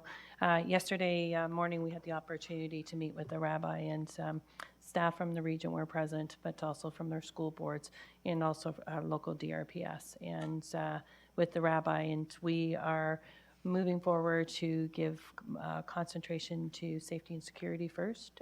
This announcement through from the feds is a great announcement, and has been sent over to our staff because we have been also supporting our local synagogue and within the Whitby community. One request that came from the rabbi yesterday was as we move forward and start talking about a task force, what that may look like, is also to have it as a Durham approach. And I know Mayor Ash has been a big supporter with the rabbi, and we looking at over the next month of October as we are moving into the holiday season, and for many of the worship opportunities that if we can be there to be supportive as government officials, and I will share that information out. I am actually meeting with the rabbi again this afternoon with our CAO and putting together a plan as to what that will look like, but how we collectively can come together as a community. Very impressed with how the Durham District School Board and Mr. Chair, for yourself of being present as well to that meeting, to hear a lot of the angst of the parents from the community. The Durham District School Board has really stepped up to really identify where their shortfalls are and what their plan is. And I know that even for our staff that there is plans in place over the next little while to have an anti-hate conference. But there's a lot happening, and I'm very pleased that many of us were present for that to hear how the Jewish community is feeling, but to be able to give that support as we move forward. Thank you. I have no other speakers. Call the vote, Mr. Clerk. All those in favor? In opposition? Seeing none, that carries. Members of council, we'll move on to departmental reports and other resolutions. Oh, I'm sorry. 9.5, the special committee of the whole meeting. The report is on page 2024 Cal 39? Okay. In my agenda, it's on page, I have a printed agenda, it's on page 103. It starts. Can I get a mover and a seconder to get it on the floor? Moved by Councillor Crawford. I'm looking for seconder. Seconded by Councillor Leahy. Cal 2024-Cal-39 is now on the floor. Speakers, Councillor Nicholson. Councillor Nicholson. Thank you, Mr. Chairman. Can you hear me? Yes, we can. All right. I'm going to not belabor the council with the long comments I made at the committee of the whole meeting. Simply to indicate that I will not be supporting the target as outlined and ask for a recorded vote, and to simply put council on notice that any increase, net increase after the budget process in excess of 4%, I will not be voting to support. I believe we have to use whatever means we can, especially use of reserve funds have been set aside for the purpose to reduce the overall tax impact to our communities to at least under 4%, especially when you read that the inflation rate currently is at 2%. So not to belabor the point, but I simply will not support a 4.9% increase target, and encourage our staff to do whatever they can to get the overall net expenditures under 4% and hopefully even less. Thank you. Thank you. Mayor Schumer. Thank you, Mr. Chair. I also will not, I'll not be supporting this, and I won't go into the big long spiel I also gave at the committee of the whole. But I think we've got some real issues that are percolating under the surface here. We're not dealing with again 6 months or so after passing this year's budget. So I can't support this, and I think we've got to deal with the constant deferral of programs and services. Either we're going to do them or we're not. We just keep deferring the costs. So I'm not sure just how important some of those are, but I can't support it. Thank you. Okay, Councillor Yamada. Thank you. Mr. Chair, I'd like a motion to divide out Section B. Okay, Section B. So on division, you need a seconder. Seconded by Councillor Leahy. On division, so B is now, we'll call the vote on division. All those in favor? I'm going to have to call for a recorded vote because so this is on division of item B. Thank you, Mr. Chair. Recorded vote on the division of item B starting now.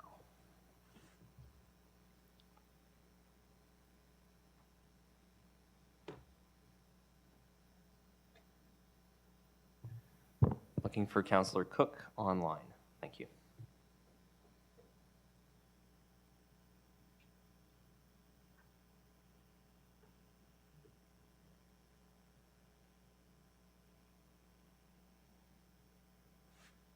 Division fails. Thank you. Okay. Is there anyone else wishing, correct, Mr. Clerk, it failed? Yes. Is there anyone else wishing to speak to the item before us? Okay. Recorded vote was called. Call the vote now. Thank you, Mr. Chair. Recorded vote on the main motion starting now.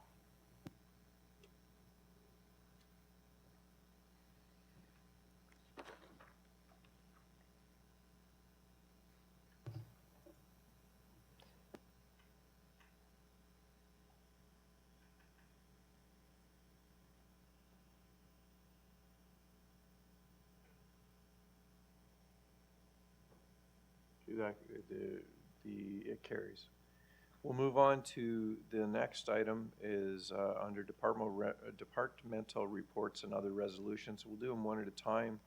10.1 is a motion requesting the province of Ontario to commit to provincial regulations needed to restrict keeping non-native exotic wild animals. Councillor Mulcahy, you're as the mover. Mayor Roy is the seconder. This is a fairly long motion.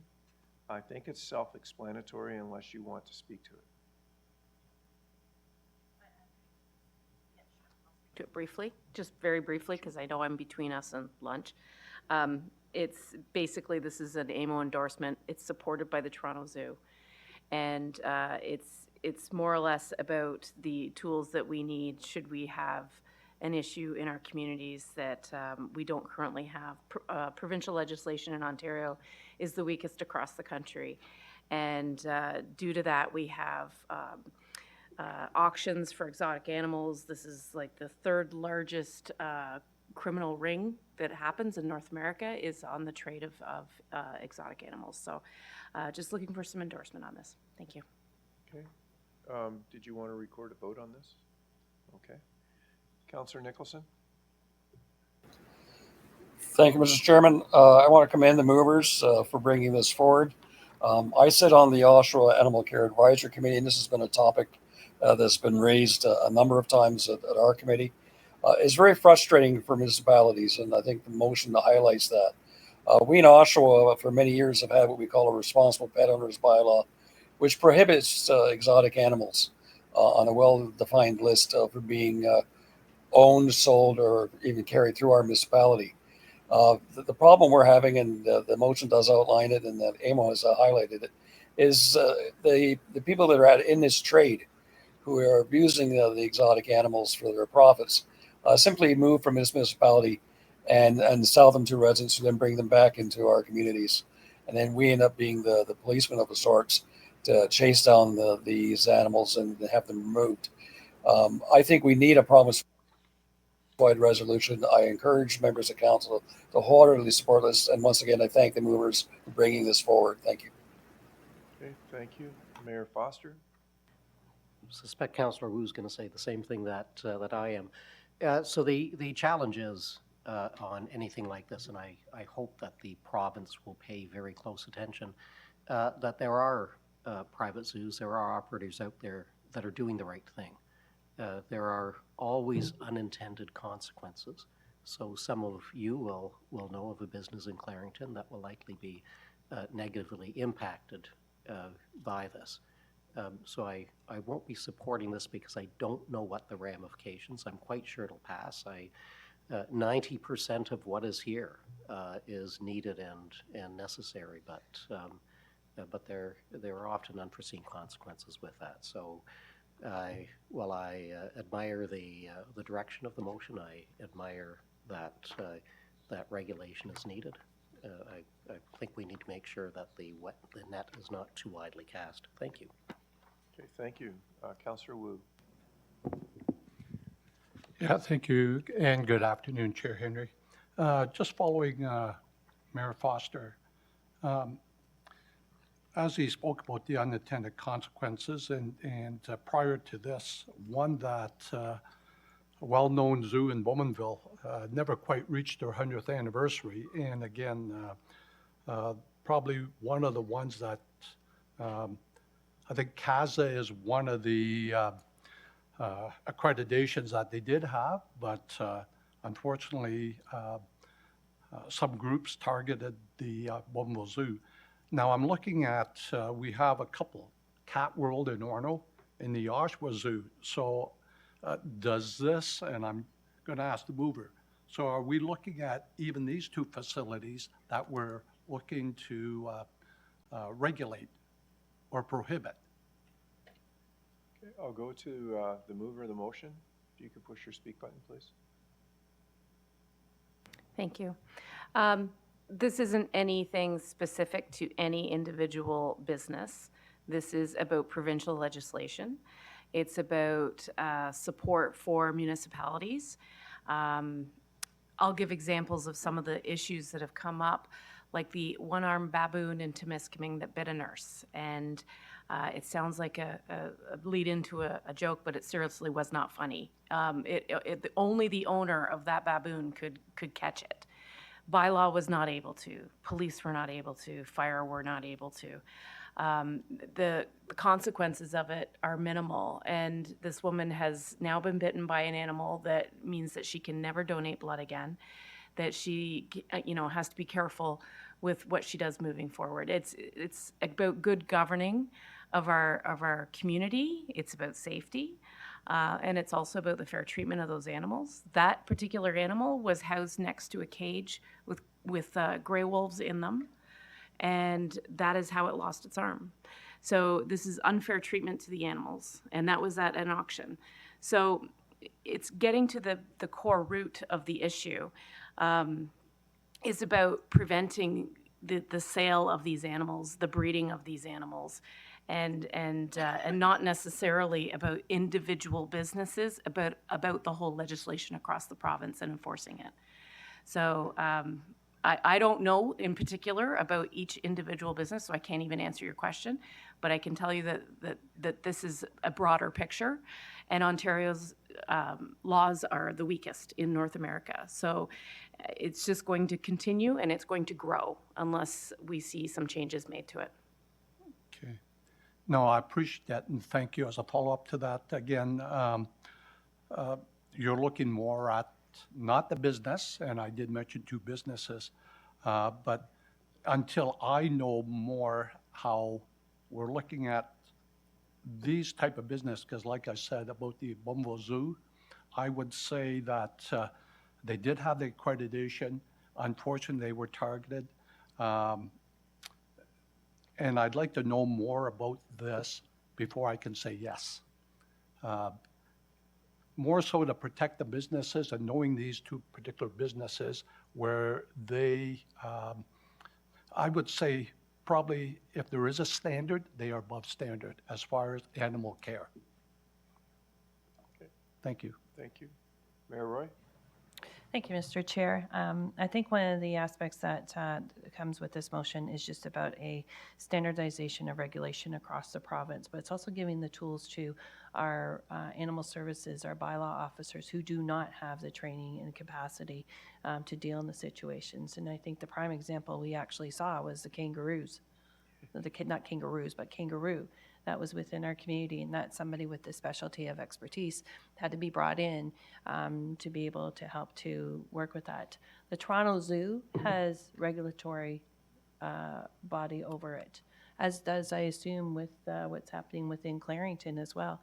It is it's that outside entity of where our bylaw officers, our animal services, but also our clerks have also shared the same concern about having a consistency of legislation to give oversight.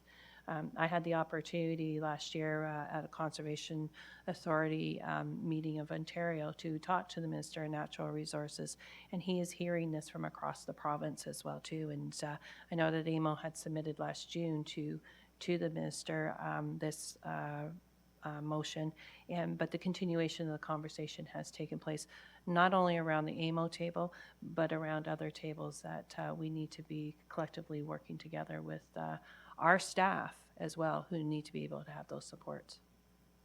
Thank you. Okay, there's no recorded vote called? There was. I'll call the recorded vote now. Thank you, Mr. Chair. Recorded vote on the motion starting now.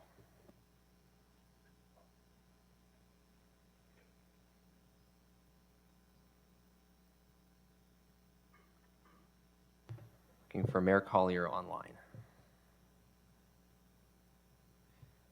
Second call for Mayor Collier. Last call for Mayor Collier online.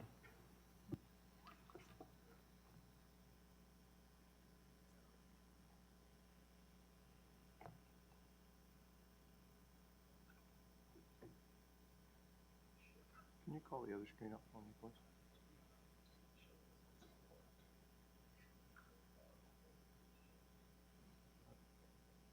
The other screen. Who's absent? There's 5.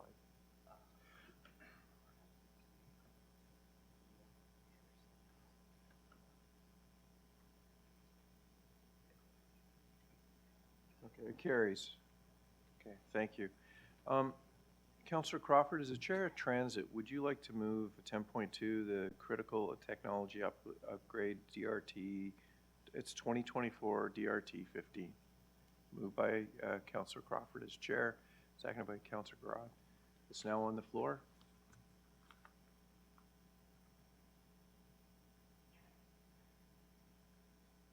Seeing nothing, we'll call the vote. All those in favor? In opposition? Seeing none, that carries. 10.3, members of council, this is rather exciting. It started a morning.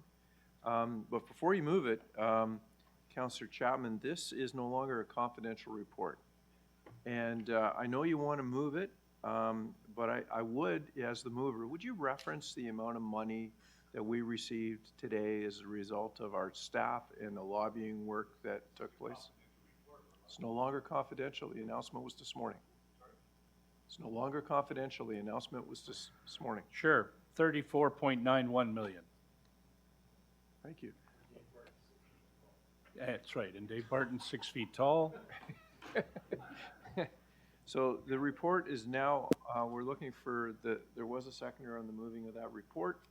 Report's on the floor. Call the vote. Oh, sorry, Mayor Foster. Thank you. Oh, thank you. Okay, thank you. Call the vote. All those in favor? In opposition? Seeing none, that carries. Mr. Clerk, there are no notices of motion. There is no unfinished business. Members of council announcements. Councilor Marin Pietri. So just before the announcement today, Mayor Carter and I walked in. We had an opportunity to be able to talk about the successes that the region is enjoying.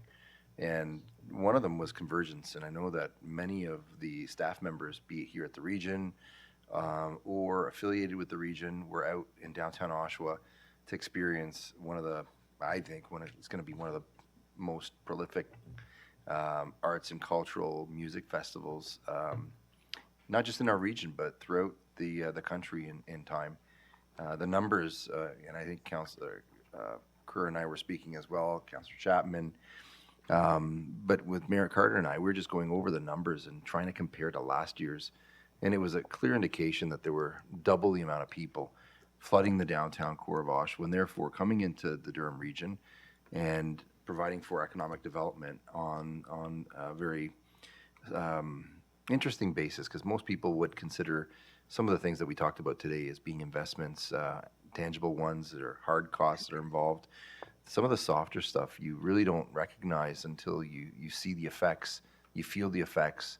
And I just want to, in the announcement that I'm making, urge anyone who's interested in festivals or events that are taking place in the Durham region to go out and check them out and see how our staff and those affiliated with us work to try to drum some of these cultural festivals up to the point where they become nationally recognized events.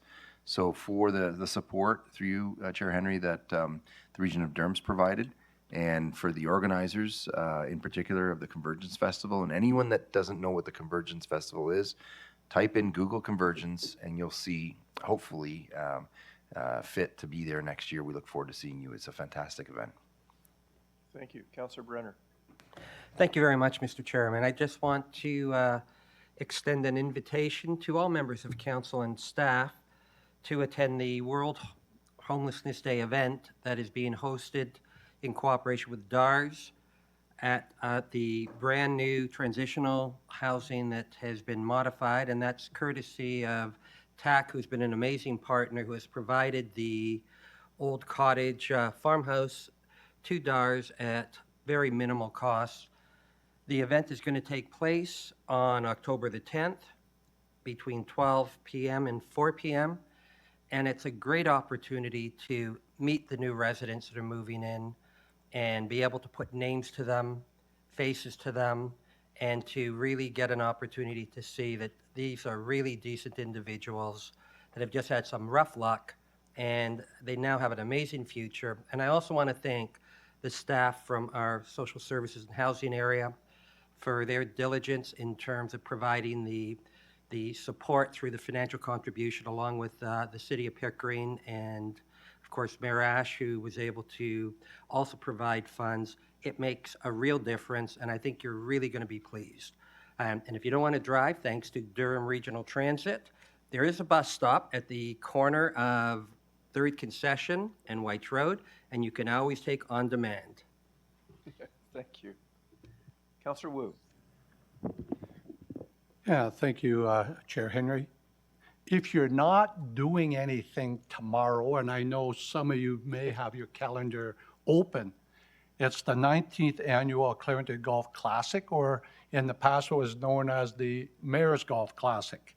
So if you want a chance to come out, it'll be at the Newcastle Golf and Country Club, and you may get a chance to see Mayor Foster, and he's still trying for that hole-in-one.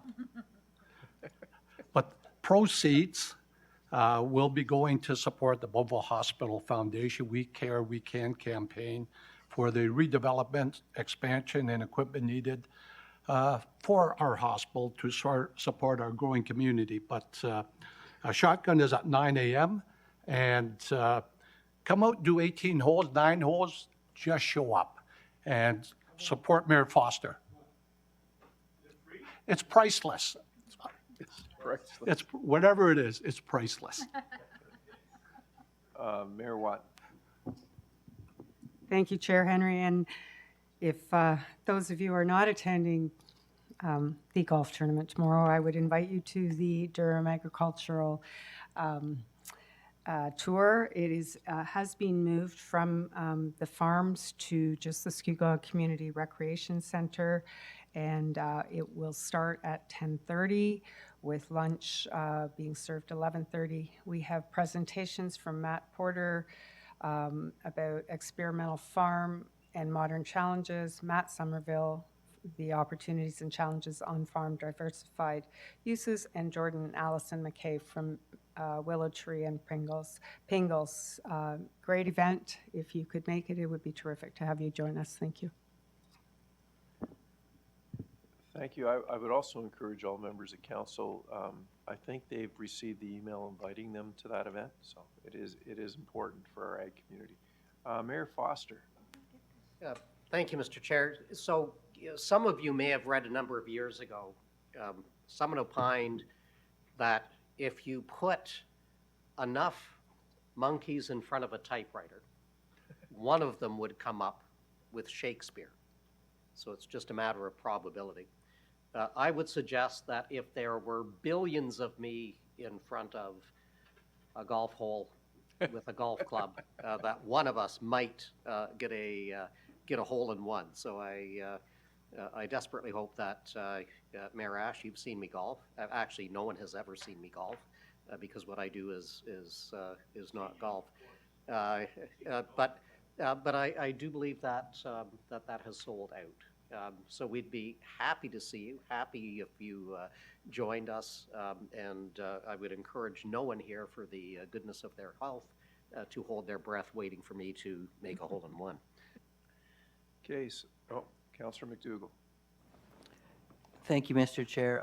Perhaps I could ask you to make this announcement, but this is the last council meeting I believe we have before the Day for Truth and Reconciliation. So I think we all have some events going on, and I think there might be one here at the region as well. So our event was last Friday. That exhausts the list. So we would now go, well, I'm going to you, Mayor Ash, for bylaws. Thank you, Mr. Chairman. It's moved by myself and seconded by Mayor Barton that bylaws number 2024-040 to 2024-041 inclusive be passed. On the bylaws, we'll call the vote. All those in favor? In opposition? Seeing none, that carries.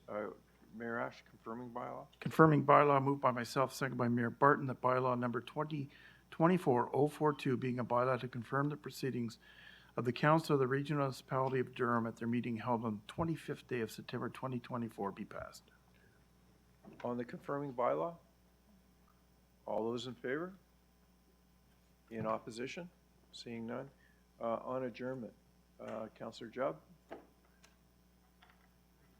Councillor Dias on adjournment? Okay, thank you. We'll call the vote. All those in favor? In opposition? Seeing none, that carries. There is lunch in the back. To staff, thank you very much for the work you've done.